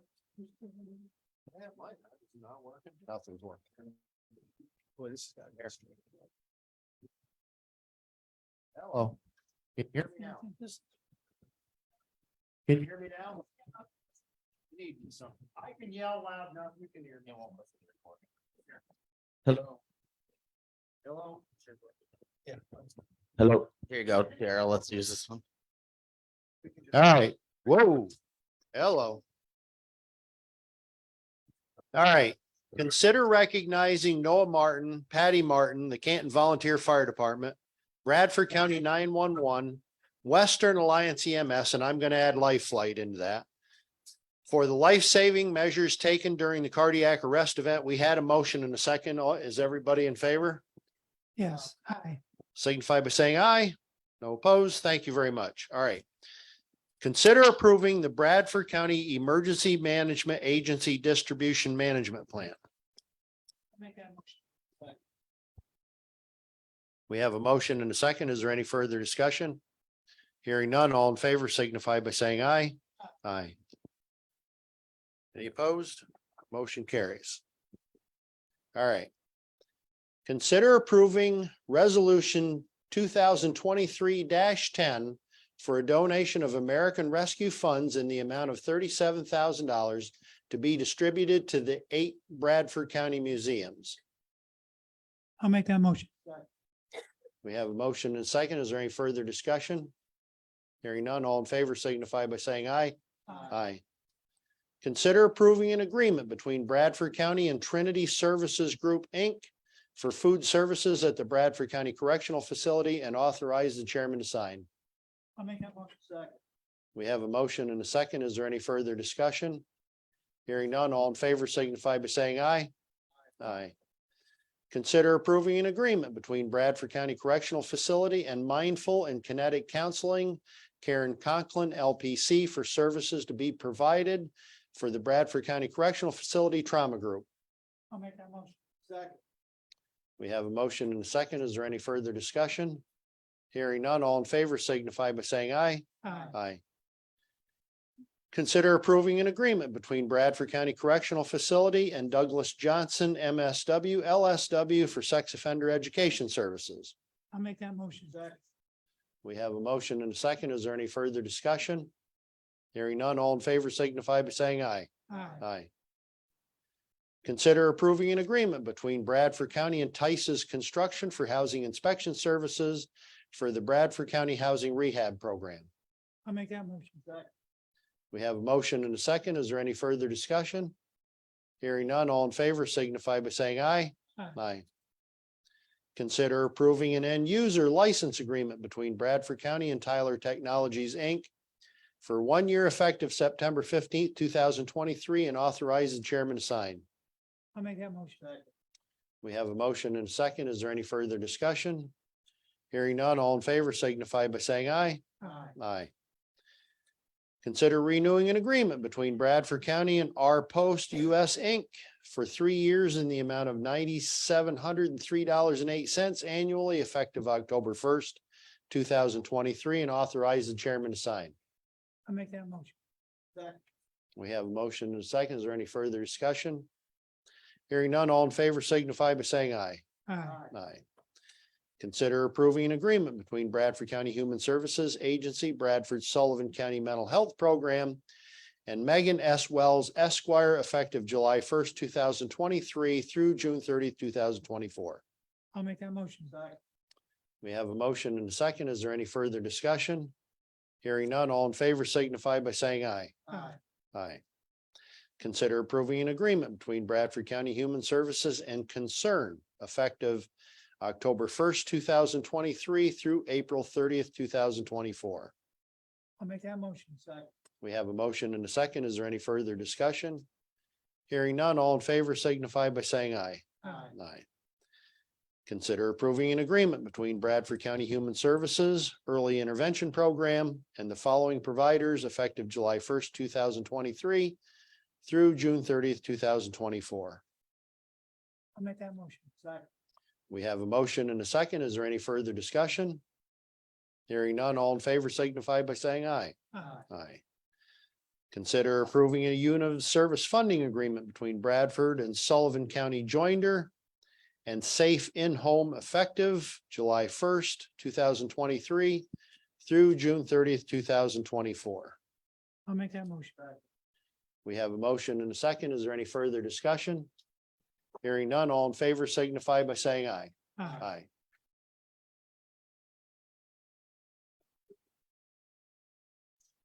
Consider approving an amended unit of service funding agreement between Bradford and Sullivan County and the Penn York Opportunities, Inc., effective July 1st, 2023 through June 30th, 2024. I'll make that motion. We have a motion and a second. Is there any further discussion? Hearing none, all in favor signify by saying aye. Aye. Consider approving fiscal year 2023-2024 Bradford County Human Services Plan and assurance of compliance to be submitted to the Pennsylvania Department of Human Services. I'll make that motion. We have a motion and a second. Is there any further discussion? Hearing none, all in favor signify by saying aye. Aye. Consider approving a purchase of service agreement between Bradford County Children and Youth Services and Children Choice, Inc., effective July 1st, 2023 through June 30th, 2024 inclusive. I'll make that motion. We have a motion and a second. Is there any further discussion? Hearing none, all in favor signify by saying aye. Aye. Consider approving a purchase of service agreement between Bradford County Children Youth Services and Community Specialist Corporation, effective July 1st, 2023 through June 30th, 2024 inclusive. I'll make that motion. We have a motion and a second. Is there any further discussion? Hearing none, all in favor signify by saying aye. Aye.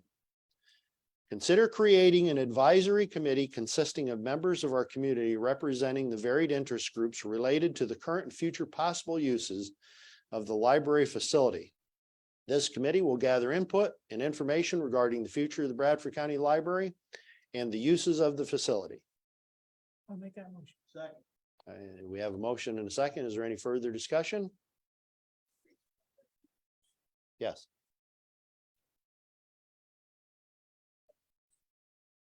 When we get to the end, you can. We have a motion and a second. Is there any further discussion? Hearing none, all in favor signify by saying aye. Aye. Consider the hires and transfers from William Thacker down through and including Rebecca Troop Hodgson. I'll make that motion. We have a motion and a second. Is there any further discussion? Hearing none, all in favor signify by saying aye. Aye. Other. Samantha Bohart has been appointed in response to a court order by the Court of Common Pleas to the position of Administrative Assistant 1 for the Court of Common Pleas in the Office of Court Administration effective September 7th, 2023. And another note, the Shashequin Path Half Marathon will be held on October 7th, 2023. Visit Run Bradford County Facebook page to register online, and I will say it's a tremendous event. It's a very picturesque run. You guys all do a great job putting it on. That if anyone is interested, they need to sign up now because at this time we currently have a very low number. Yes, we would encourage everybody that's interested, please go online. Or if you can't, call our office and please register. We would like to have as many participants as possible. It's a great event, great run. We encourage everybody to be involved. All right, moving on to salary board. We have Matt Allen, our treasurer, as a member of the salary board. There is no unfinished business, new business. Consider creating a drug and alcohol case management specialist position effective September 4th, 2023. You're taking the mic away from us. Okay. That was. We have a motion and a second. Is there any further discussion? All in favor signify by saying aye. Aye. Consider reclassifying accounting supervisor from grade 22 to grade 24 effective September 14th, 2023. We have a motion and a second. Is there any further discussion? Hearing none, all in favor signify by saying aye. Aye. Set the grades and salaries from Samantha Bohart down through and including Geraldo Reyes.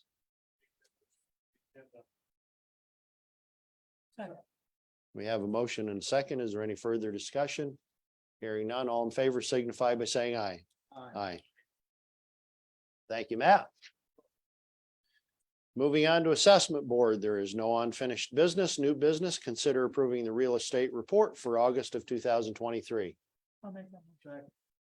We have a motion and a second. Is there any further discussion? Hearing none, all in favor signify by saying aye. Aye.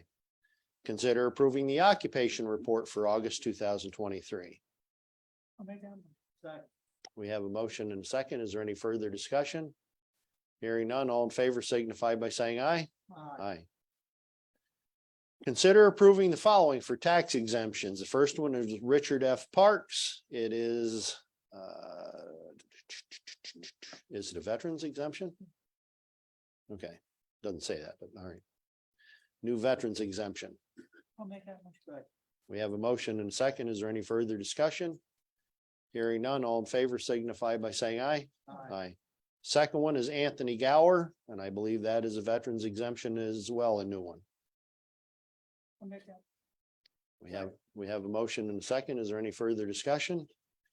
Hearing none, all in favor signify by saying aye. Aye. All right, visitors remarks. And before we begin, I just want to, and I will make a statement regarding the creation of this committee. I will tell you that I, for one, and I believe we're all in agreement on that. I can't speak for anybody else, but I will tell you. This committee we're going to be listening to the recommendations that will be created using members of the communities, especially the communities that are immediately invested in the what goes on at the library, the special needs communities, the library community, the veterans community. They will all have a say in what the future may or may not be for this library. And I will tell you, it is an open-ended discussion. There has been nothing decided regarding, I've heard numerous times about the closing of the library, That was not a decided issue, period. I mean, there may have been things in the paper, there may have been things discussed, but that was not a decided entity. So Suggestion that not only keep those, but that you speak or get involved one person who had been with the library system prior to when you were there, someone who has some history about things that did not happen there. A lot of the people you're gonna ask now have no idea where you came from to where you are now, and the things that might have happened in between that might change the decision about how it works. Like I was one to mention the literacy program in there. I don't know how many people might know that. How many people know that the bookmobile went out the day after D-Day for the very first time? You need somebody with some of that background also on that. So I'd like to suggest people on that. all right, visitors' remarks.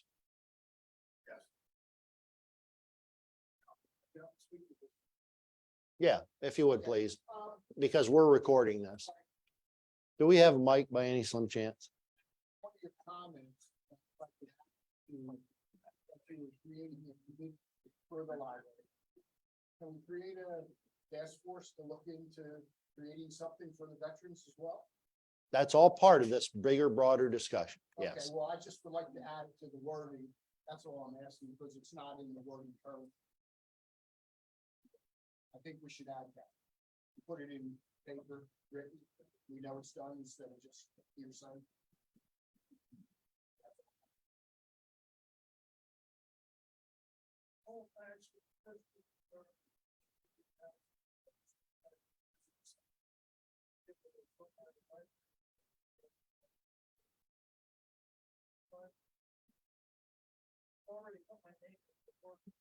Okay. All right, thank you.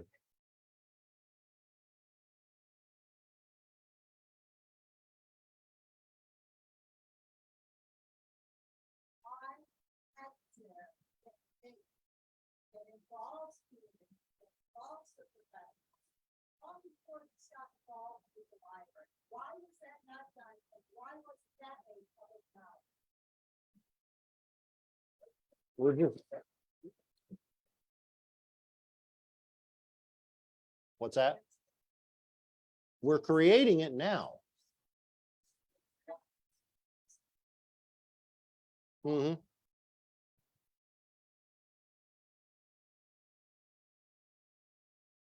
Why did you?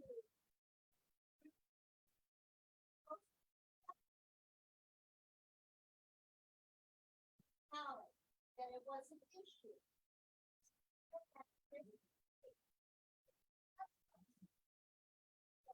Veterans from our mental health, from our social services. Why did you not do that before we got to this point? Why were you responsible from getting to this point where you have people in office? You spoke there so many times. Things that happen. Save yourself. Why did you not create that committee long before we got to this point? Tell me.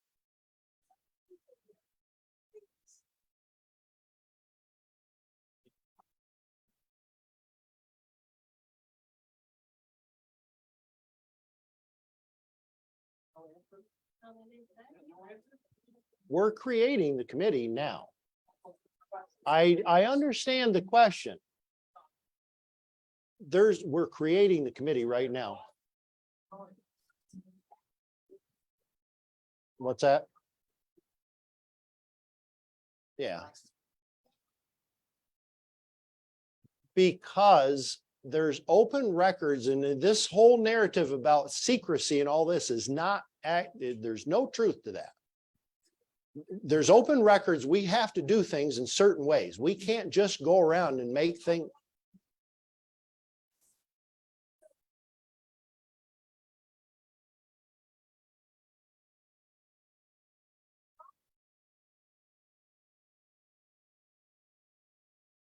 If you're combining with veterans of the library now, then this thing is library is already under consideration of We are not preconceiving any notion about what the future.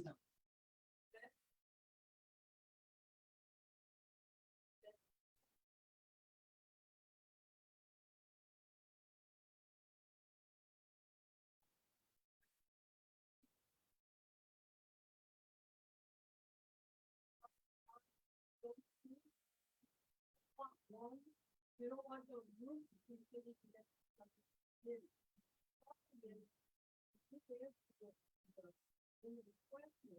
As to whether to continue or why it was done. Now, It's not. Rather, there was, the veterans issue has been an ongoing concern for quite some time. It's not something that just.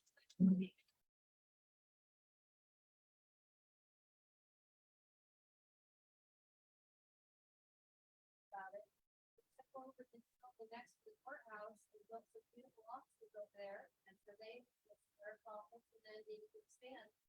Why didn't we put some space in there for veterans? It's street level.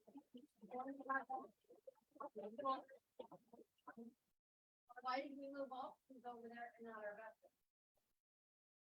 And I know someone brought up the fact about the parking space. I can tell you, I've been in Pete's office probably 6 times. And those parking spots are always full from other people taking the parking spot. Just because they're designated for the veterans office does not mean they're available to us community. So you haven't made a decision. I hear you, but let me tell you, August 31st, Rebecca and I will call to your office to talk about her position and plans for the library. In that meeting, more than one time, you guys stated, we've made the decision to close the library. Those are your words.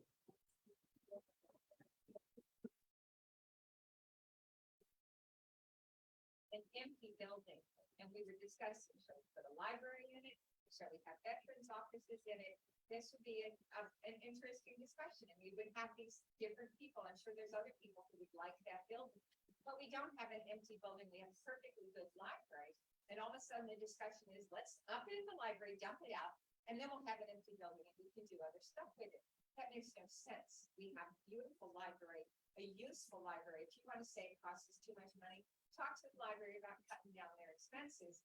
Make it say we don't have that much money for the library, but just to say, well, we're going to close it, use the building for something else is a waste of a perfectly wonderful.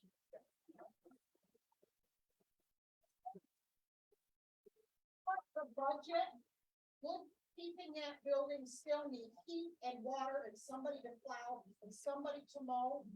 So those things aren't lost off the budget. The only thing closing the library would do was take away jobs for people who are librarians. They're still gonna have to pay for the water. They're still, or to get everything done. They're not getting rid of a lot of money. Don't get me wrong. My husband's a veteran too. We suffer veteran stuff just like everybody else. But by saying we're gonna close the library and that the veterans can have it, the only money we're saving is we're giving 25,000 to each of the libraries and keeping the building open. The only money that's being saved is for staff. All right. Nobody else gonna go out and do anything without staff. So they're not saving money. They're repositioning where they have placed. Ma'am, if I could, again, we're creating a committee to deal with all these questions. The only reason you're doing the committee is because you got caught. No. And now you have to.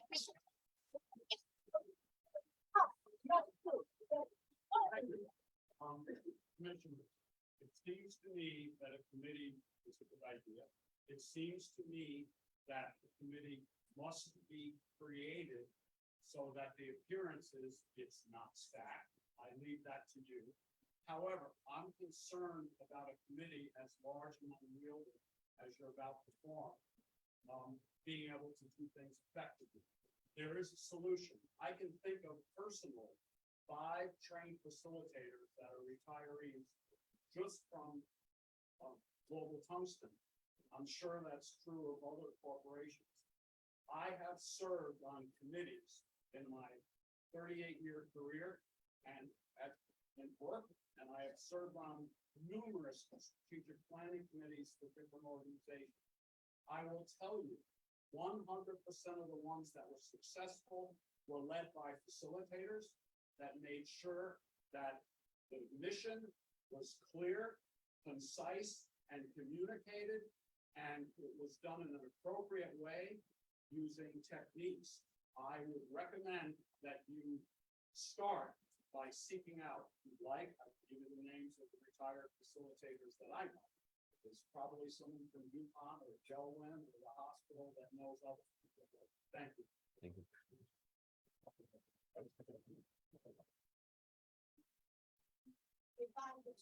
The two are not compatible together. It should be a lot of However, I heard you're making us against each other.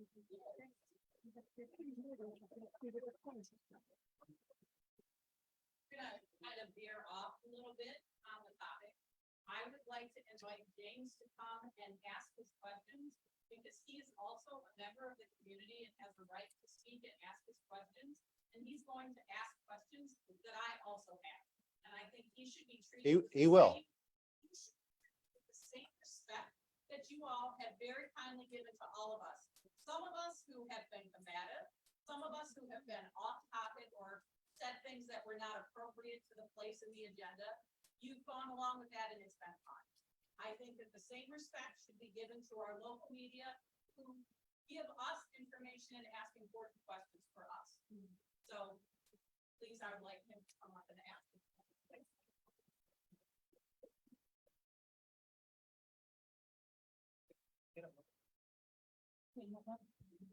Try that one, James. Is this working? Yep. Okay, so, there was a lady brought up a policy, the county policy that's gonna be attached. That would be attached to the money that's redistributed. To that would come from closing the Bradford County Library and be redistributed to the remaining public libraries. And she wanted to know more about what that policy is. And I did talk to Doug McClinko over the phone, and he did say, which I put in the paper, that he wants to make sure that the public libraries that take this money that could be like roughly $25,000 a year, that they don't have an agenda that they're pushing on children. And so at the press conference last Thursday, I asked for some clarification on what that policy would be. And you said well, can I? No, not really. Listen, you've asked me a couple questions. Hold on.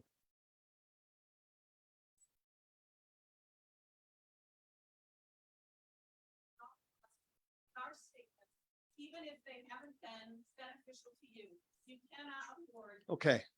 Okay, it won't take long. It won't take long. Okay, so I asked for some clarification on what this,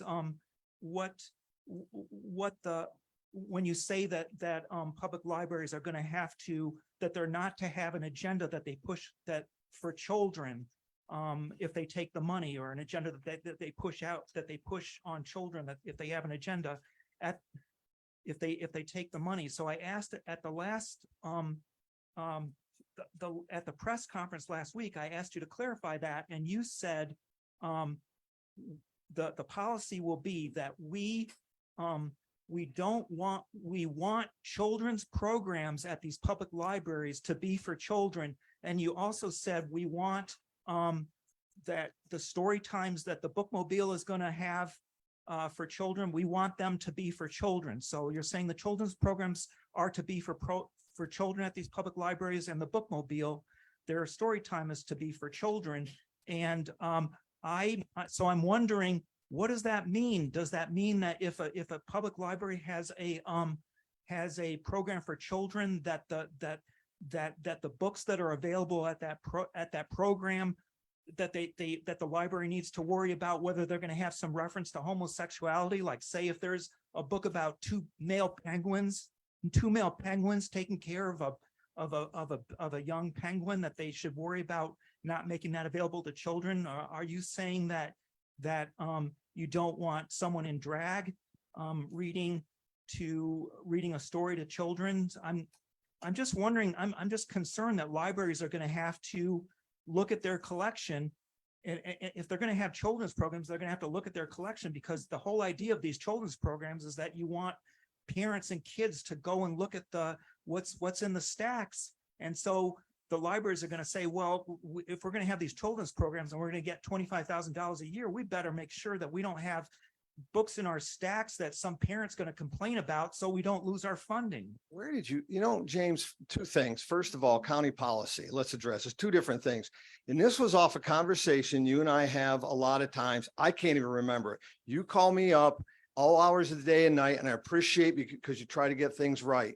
And you're asking me questions. We're talking about things. and I always tell you that I have my own personal views. It's one commissioner, as was all these meetings that people talk about. It's always one commissioner's view. I'm a broken record on that. When you talk about policy, we were talking about HR issues because of the director. So, and part of the closed door meeting of that everybody refers to is dealing with personnel matters. So that's the policy. The county gives money to the firefighters and EMS, all of them. We have to have explanation back on what they use the monies for, because we get audited. And I think our fiscal director is here. Is that not right, Dan? So when you talk about county, yeah, if you take county money, it's going to be from county policy. And just to clear things up, I don't know, Dan, if you want to comment on this. This $81,000 budget, that includes human service funding, federal funding, state funding, 81 million, I'm sorry. But we're talking about $11 million in property taxes, where 100% of the Bradford County Library comes from. Now, hold on. We have a responsibility to the taxpayers to make sure it's spent right. So any grant money, our grants, Matt's here. Where you at, Matt? So when we get a grant, there are policies and procedures we have to adhere to, don't we? Yeah, so anytime the county accepts funding from an outside agency, whether it be the state or the federal government, the county in turn has to sign basically a contract with the federal government or the granting agency that says that we will adhere to all compliance related items. And in turn, when we redistribute those funds as a pass-through agency, either through a community development block grant, we did it with ARPA, the Act 13 funding that goes to the fire and EMS departments, we require them to sign a subrecipient agreement that essentially says, if you are taking these funds, you will abide by the compliance guidelines for the program. And if you do not follow the guidelines within the compliance program, then you are liable for any funding that has to be paid back to the ultimate granting authority, whether it be the state or federal government. That is typical with all of the grant funds that we distribute from the county.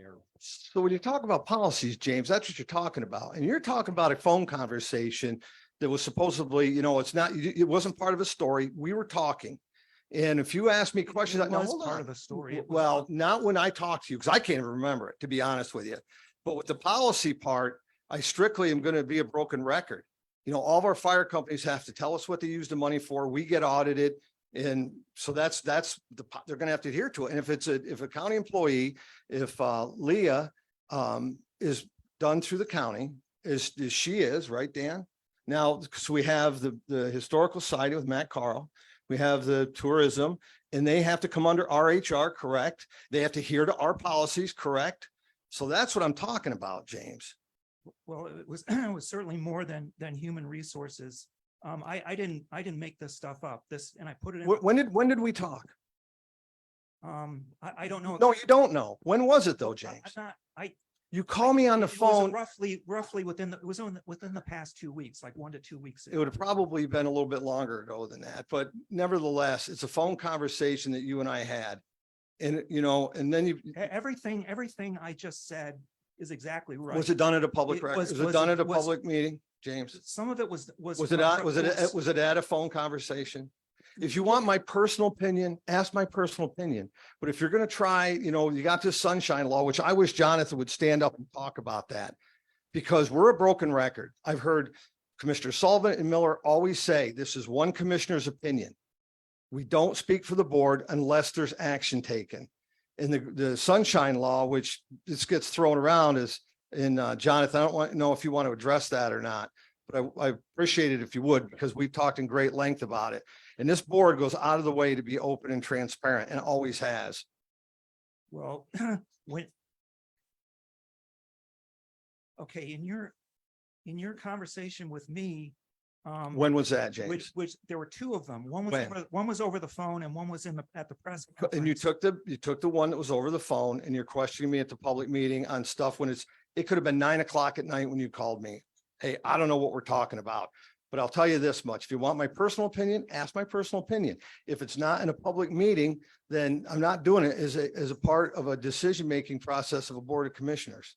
Well, I would certainly be interested if the other commissioners agree with your proposed policy that children's programs at the public library. If I proposed a policy, guys, Well, there you go. well, you certainly talked about it at the press conference last Thursday. Because you asked me about it. You caught me completely off guard on a phone conversation.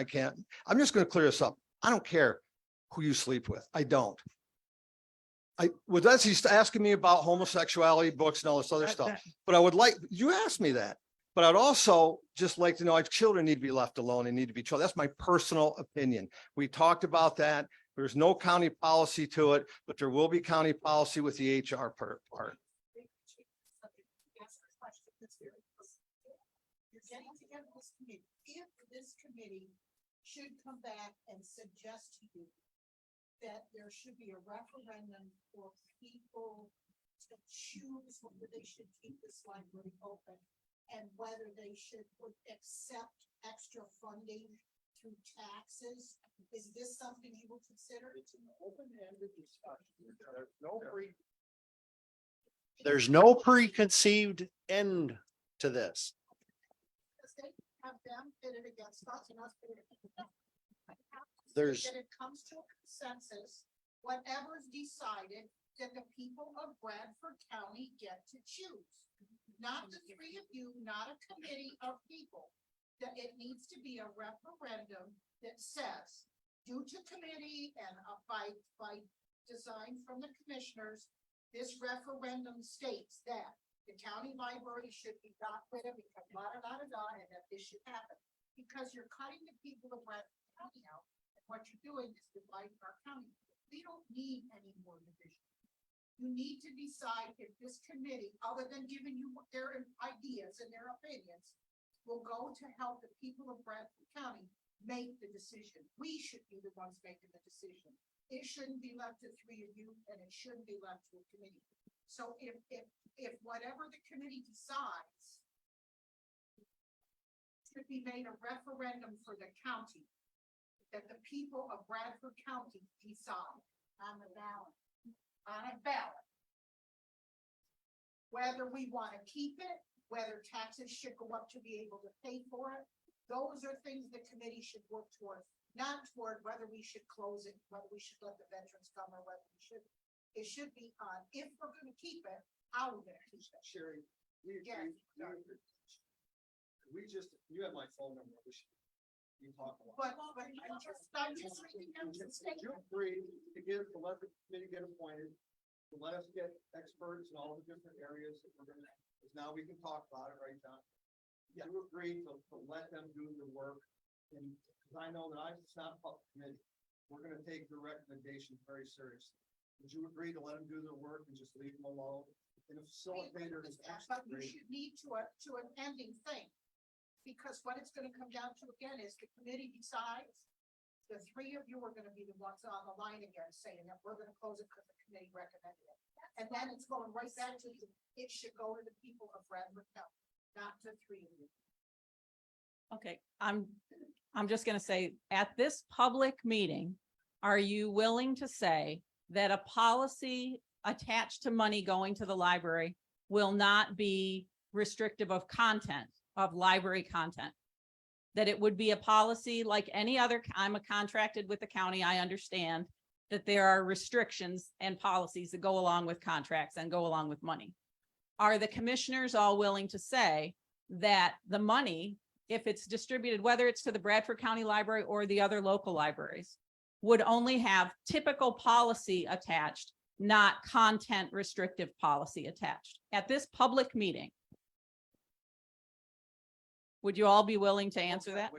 We're getting the cart ahead of the horse. We're not even sure any money's going to be redistributed to anybody. I understand that, but the implication from what was said at the press conference was that it would be content that would be attached to the money. And I just want assurance from the commissioners that that's not the intent. I don't want to rehash where the information came from, but that was said at the press conference. So please just clarify on the record your point. It doesn't matter where the information originated from. The statement was made at the press conference, at the public meeting. It's something that you said. And so me, as a citizen of Bradford County, that's a concern to me, because I might agree with you on content, I might not, but the next people that come in can control content as well. And so I just want to know from my commissioners that it is not their intention at this point to control the content of the libraries. Other than county policy, no. Other than standard county policy that we do with everything Right, else. that's what I'm saying. That's it. Thank you. Question. No. And the question is, how do we ask the state of Pennsylvania county, right, for money for our veterans? Have we applied for a grant? That's not my. Well, you spoke about the grants earlier, so I didn't know if that was something. Yeah, not that Have we? That's not. Not that I'm Does anybody know, the three of you?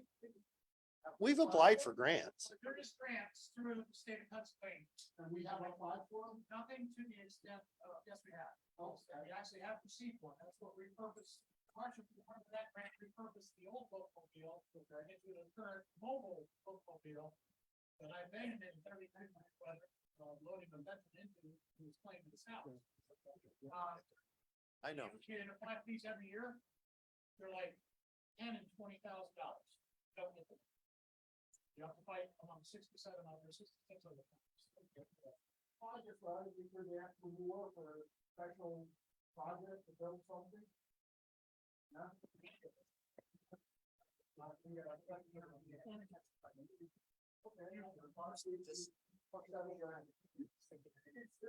apply every year.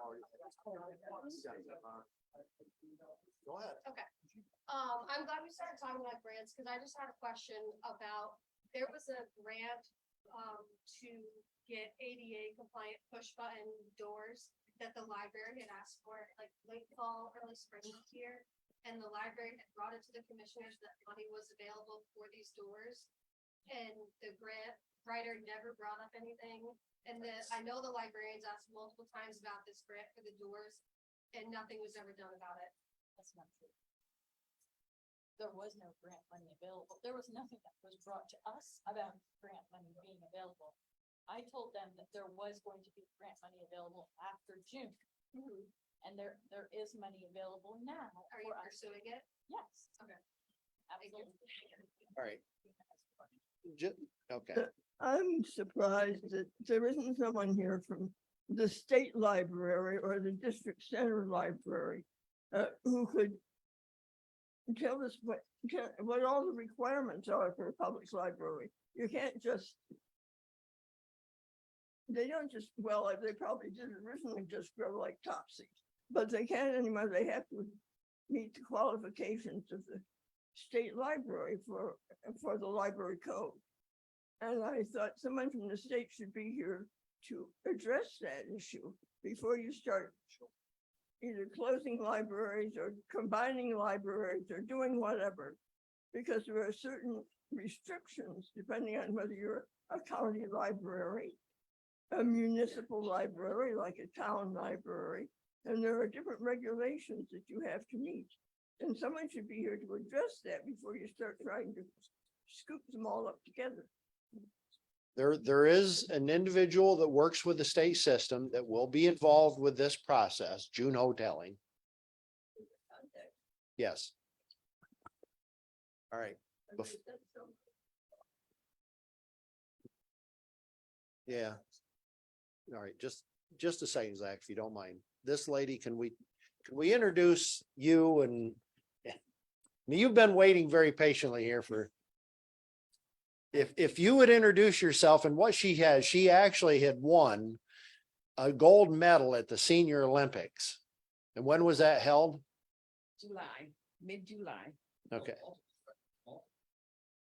Yes, I do have. All right, so if you could just share that.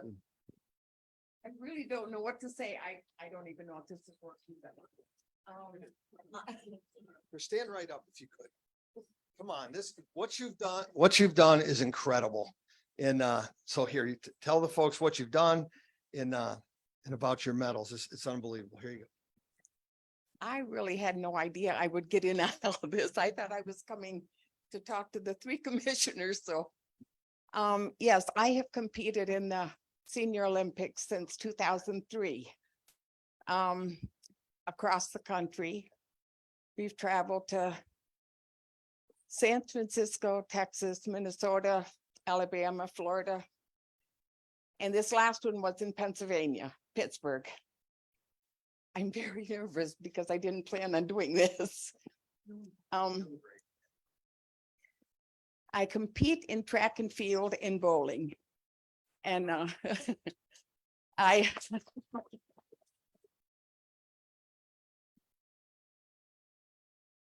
I brought my medals from the nationals. I don't have all my Pennsylvania medals here, but you have to compete at the state level and come in the top 4. It used to be the top 3. They have extended that down to the top 4. If you come in the top 4 in the state, then you're eligible to compete at nationals. And it's been fun for me. My husband and I started doing this, and then he decided he didn't want to do it anymore. He has since passed on, but my daughter is old enough now to compete with me, so she travels. I really enjoy it. I wasn't able to get in sports in school because 100 years ago, they didn't have sports for us girls. But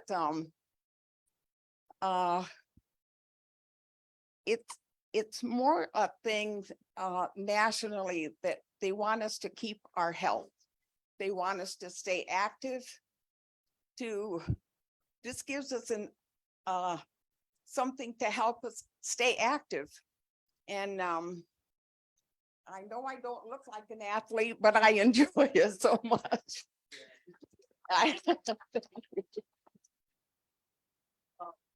Thank you. This past year in Pittsburgh, I was able to take the gold medal in the discus throw. And then I also took the silver medal in the shot put. So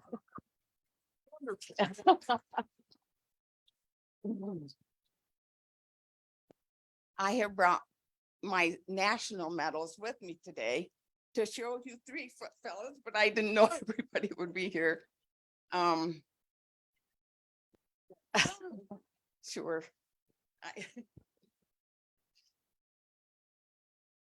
In high school, I did discus and shot, and I am not going to take a challenge from you to compete. I can tell you that much right now.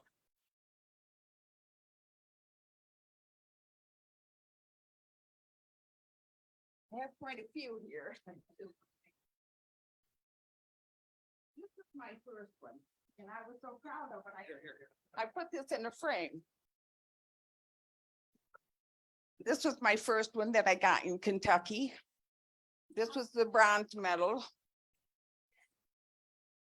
Oh, well, it starts at 50. It used to be 55. They lowered it to 50.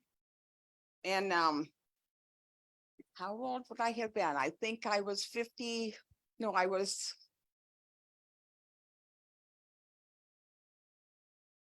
senior now. I'm 80, so it's hard to it would have been in 97, so I would have been 53. So that was my first one. And then you can open them up and hold them up. We'll lay them out up here so folks can come and see. Oh, sure. That would be fine. Yes, we will lay them out up here so you can see them. I made it through cancer 3 times, and I have a salivary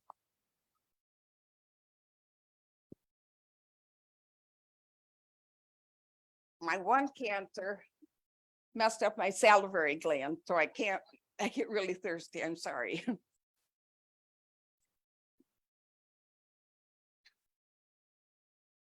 So anyway, I would encourage anybody to stay active, I bowl twice a week.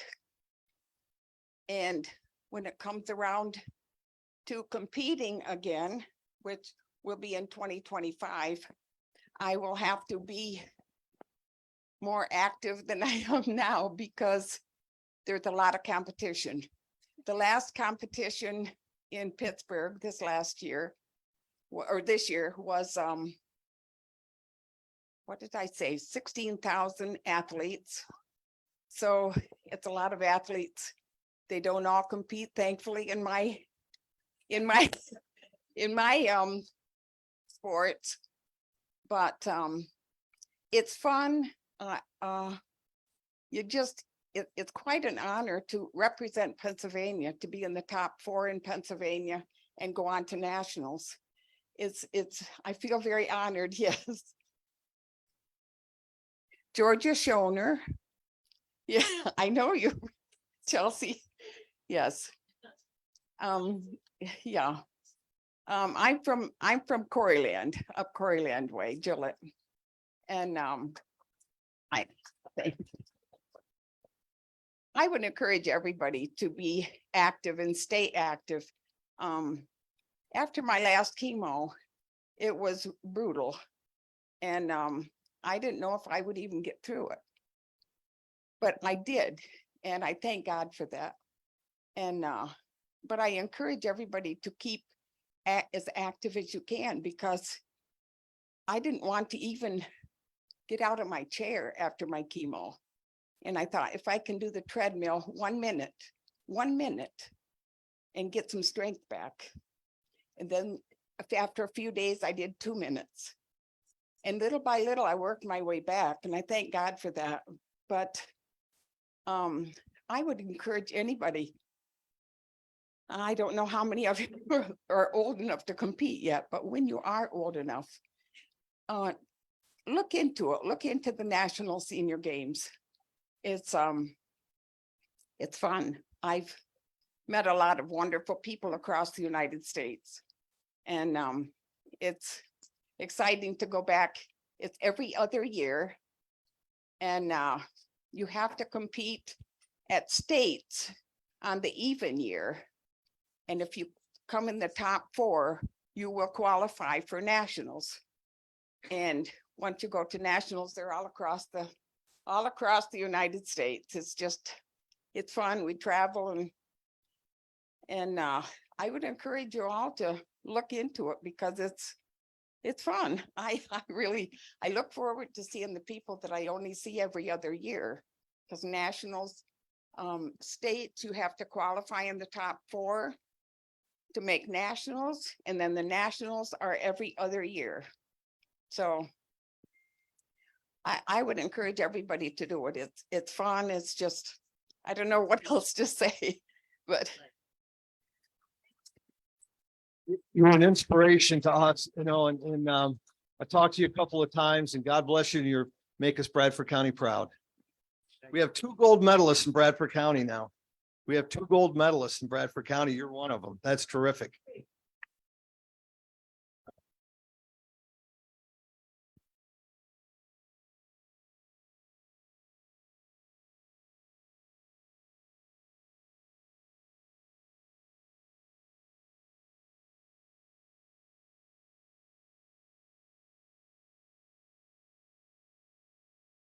Zachary Gates, Troy Borough. I would again, based on what was said in the creation of the advisory committee, thank you.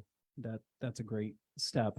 I would just also ask that the commissioners provide some clarity to the public as to when the budget will be discussed and sort of where we are in the cycle for the budget for 2024 to be discussed, and when the public comment period will be for that. I think that there has been a significant amount of conversation today from members of the public expressing interest in providing additional funding in some respect for Veterans Affairs Services, for libraries, not just Bradford County Library, but also local libraries.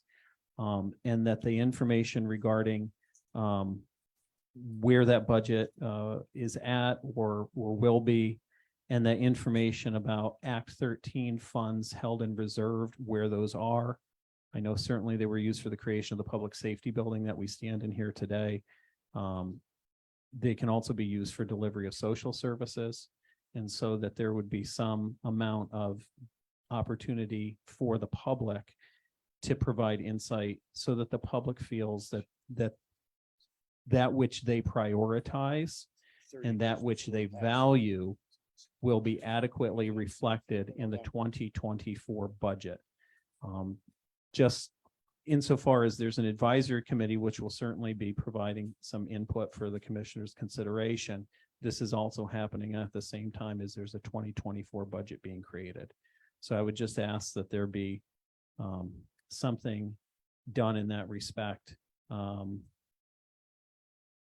just again, I reiterate the importance of public libraries. The beauty of public libraries is that they allow for all manner of speech consistent with the First Amendment of the United States Constitution, so that each of us gets to choose what we want to read and participate in. And they are our buttress for any member of the public to gain information, and to really be that buttress, to be an informed citizen and to be part of this civic experiment that we call the United States. So thank you very much for your time. Thank you.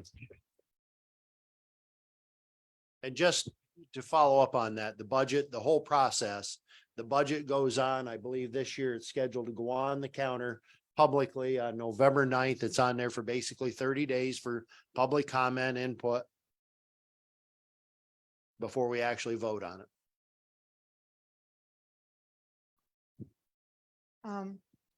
Chelsea Wagner, the second time up here.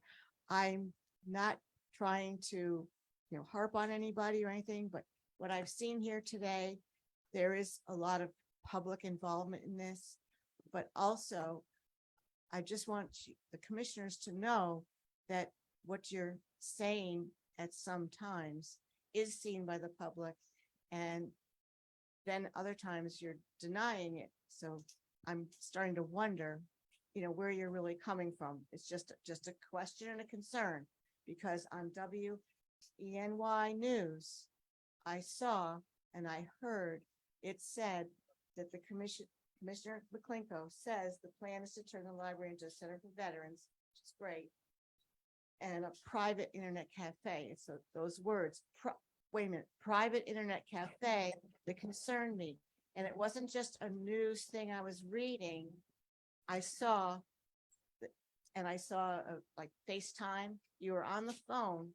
Yep. Okay, and it was, it was said, and I thought, wait a minute, what is a private internet cafe? If you could just explain that, or where you were coming from, and is that still somewhere in your head? So just to clarify this, that was one commissioner. So Jonathan, Okay, right. I wasn't talking as a board. I was in my pickup truck. We had 30 minutes to get down to of discussion with, I remember correctly. Okay. And she asked me what would some of the considerations be and things. And I told her that Bradford County Commissioners that didn't come from us, that the library was closing. That never came from our lips to that, Okay. to the press. When we speak as individuals. So unless we come together and speak, and that's what that was. So, and she asked me, I probably gave her other things, but the fact of the matter is I appreciate everybody that as we form this committee to let them do their work. I think a facilitator is very much needed, Right. and to scribe it and stuff. We'll be able to talk about that now. Correct, Jonathan? So, and as far as the sunshine law, we've met all that, we run everything by him, and we've talked about this extensively. But that was just me. There was no other two guys Okay, there. it's just that the quote Yeah. said, the plan. It's Doug's plan. Okay. The plan is to turn the library into a center for veterans and a private internet cafe. But- And I'm not saying, okay, I'm gonna believe that.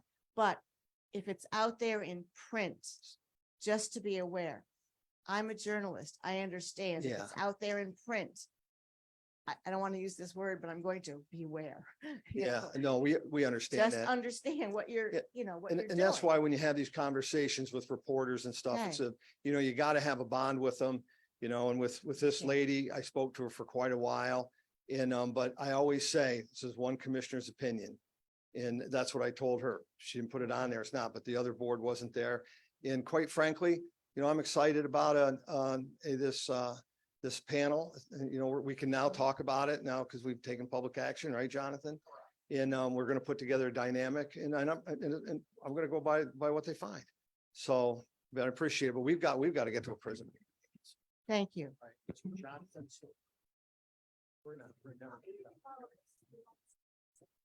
What's that?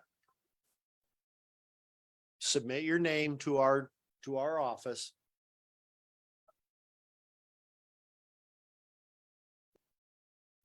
I'm Jonathan Foster Jr. I'm the Bradford County Solicitor. Bradford County is committed to open government and transparency. And I want it to be clear that what the commissioners were engaged in is they're allowed to participate in informational gathering sessions. And what that is where they're allowed to meet with a group of individuals and receive information. They didn't take any deliberations. There were no actions taken. It was basically for them to start this process and get feedback from the library systems board and to gather information so they could consider that moving forward. Unlike township supervisors and borough council members, the commissioners serve a unique role in local government. They're not people that have other full-time jobs where they get together once a month for a meeting. Commissioners do government work on a daily basis. As far as their actions go, any deliberations or formal actions must be taken at a public meeting. But as far as informational sessions, they're allowed to meet to gather information. And then secondly, they're allowed to take administrative action on items that have taken place already. For example, if they voted to buy a fire truck, I guess that's not an example for the county, but if they voted to buy a new bookmobile, they wouldn't have to come back to detail, okay, well, what model truck is it? Is it a Ford or a Dodge? Those are decisions that can be made as part of administrative action. And I think that you should allow the commissioners to let the process play out. As far as that meeting went, they were gathering information and someone took that information and tried to twist it and turn it into a newspaper story and kind of got ahead of the story as far as that goes.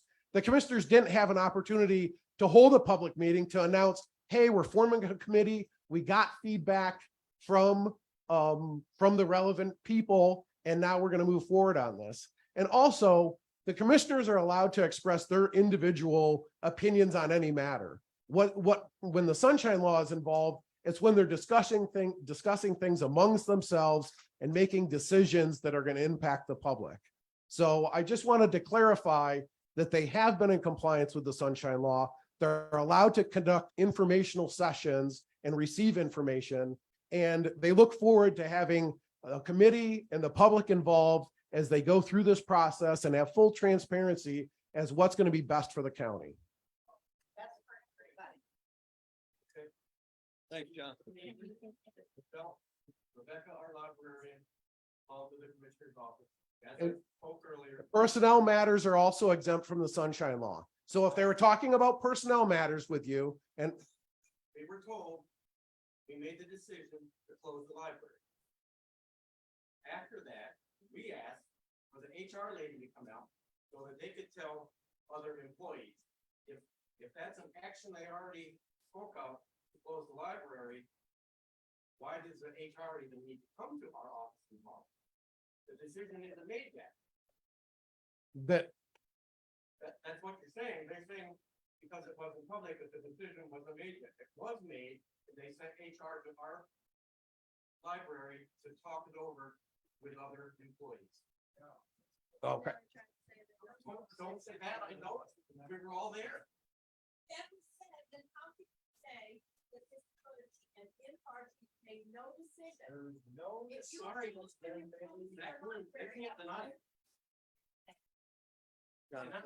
Jonathan, Yeah. that's because if the story got out, you know, they, Going to happen. That's. that's me. That's. All three of you were there and none of you said. So you're wrong. Because It's we not can't fair. deliberate at a press I'm conference. sorry, but he said that. I heard him say it. That's recorded. We can go back. Yeah. All in the same page, when we press- we get to the grade of the press conference, we want in with everything set out ready to go. So with that being said, you had to have done that, so why wouldn't what Douglas and Cohen So said at we, the press so we have conference people then? right here that was at the press conference, and you can ask that press conference be open and transparent after this headline hit the paper that we never said as a total board of commissioners. And you can ask people at the press conference if it was predetermined what they were there for. Before the press conference, you guys have to talk to each other and figure out what was gonna be said, correct? Yeah. Pardon me? Did you guys talk before the press conference to figure out how to when to present this? We don't put words in people's mouths, if that's what you're asking. You guys spoke amongst yourselves about how you might present this. Well, we met, There was. we met to tell. In press conference, yes, but we were all going to speak from our own mouths. I understand that. Were you all on the same page when you came in the press? Basically, as I remember, we told everybody where they should sit so they could be seen by the press and by the public and by us. That's what it makes sure everybody was in the right spots. That's all I remember. I'm sorry, press or no press. You came to me like you went to him and told me it was a done deal and got HR to tell me I was fired. I would believe him before I. We just reclassified the librarian today. I mean, how does that make sense? Let's hear from her.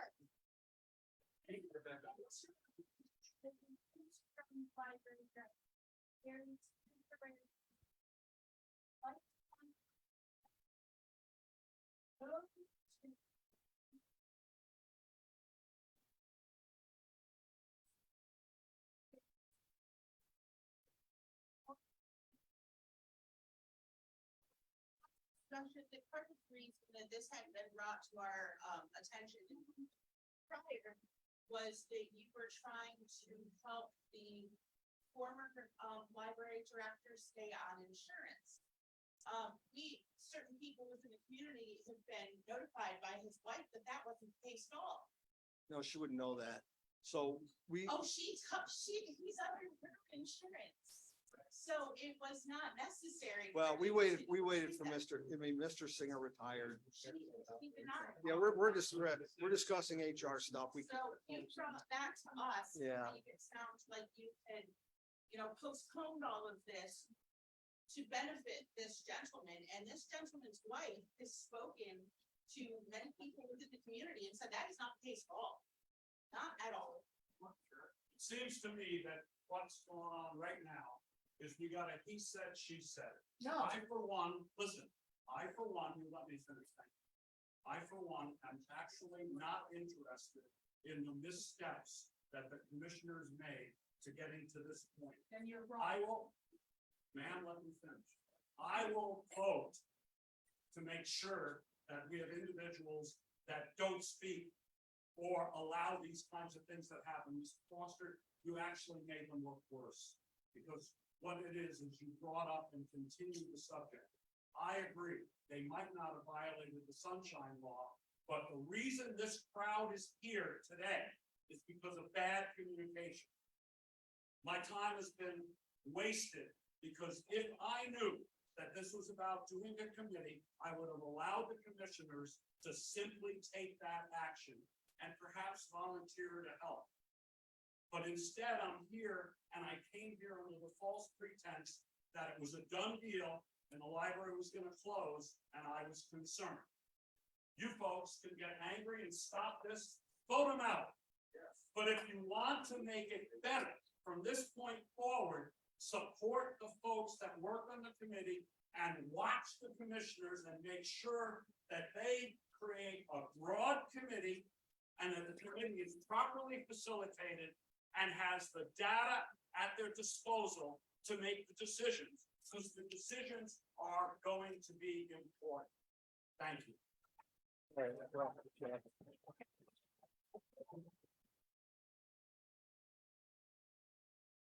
just want to thank you for holding this meeting and for allowing different people to speak. I wasn't able to attend or knew about the August 24th meeting.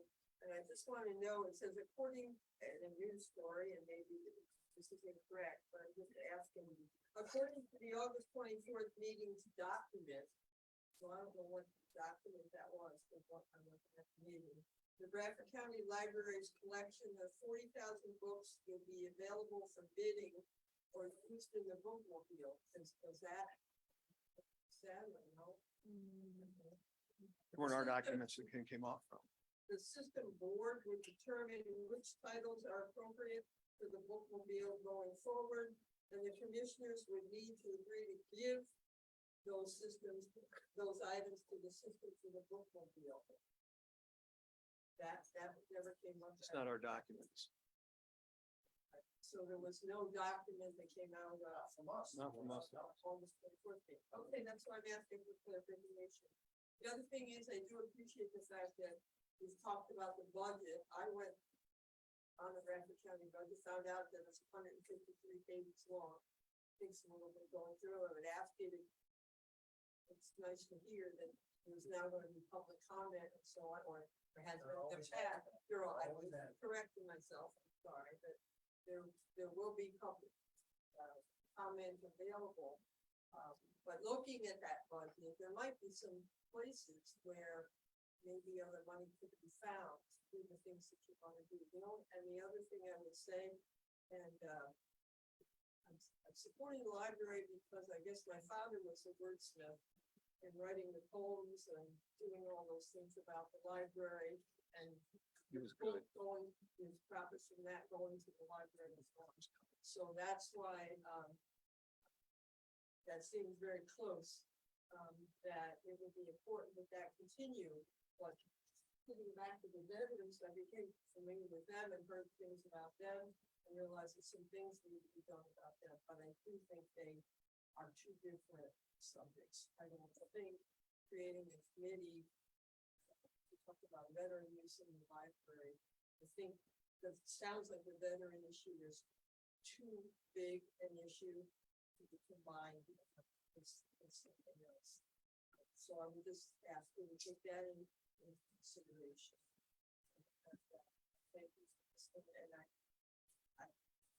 it's very upsetting to see us versus them. Just for example. So that's why I thank you for holding the meeting and the Christmas.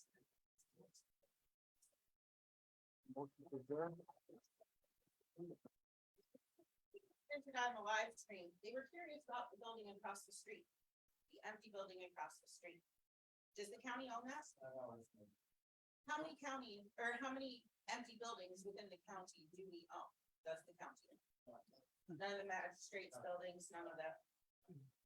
So, again, you didn't answer the question if the veterans issue has been such an ongoing issue. And I know my dad was the driving force that restarted the veterans picnic. Not that that does anything except acknowledge all of your hard work and everything you've done.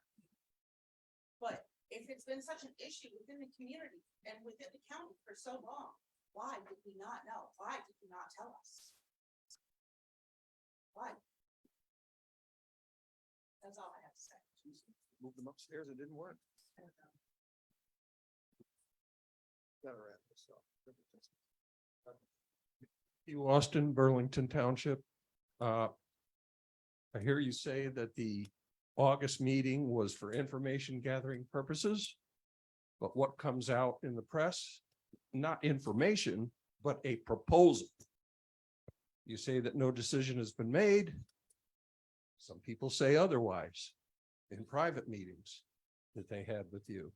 I don't know. Now you say you're going to create this informational committee And I hope it's not just window dressing on a decision that's already been made. But the community needs to know that the ultimate decision is going to be made by 3 people, the commissioners, whoever those commissioners are at the time. So that's all I have to say.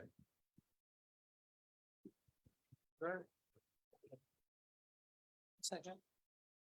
Motion and second to adjourn. Thank you all very much. 2 weeks from now.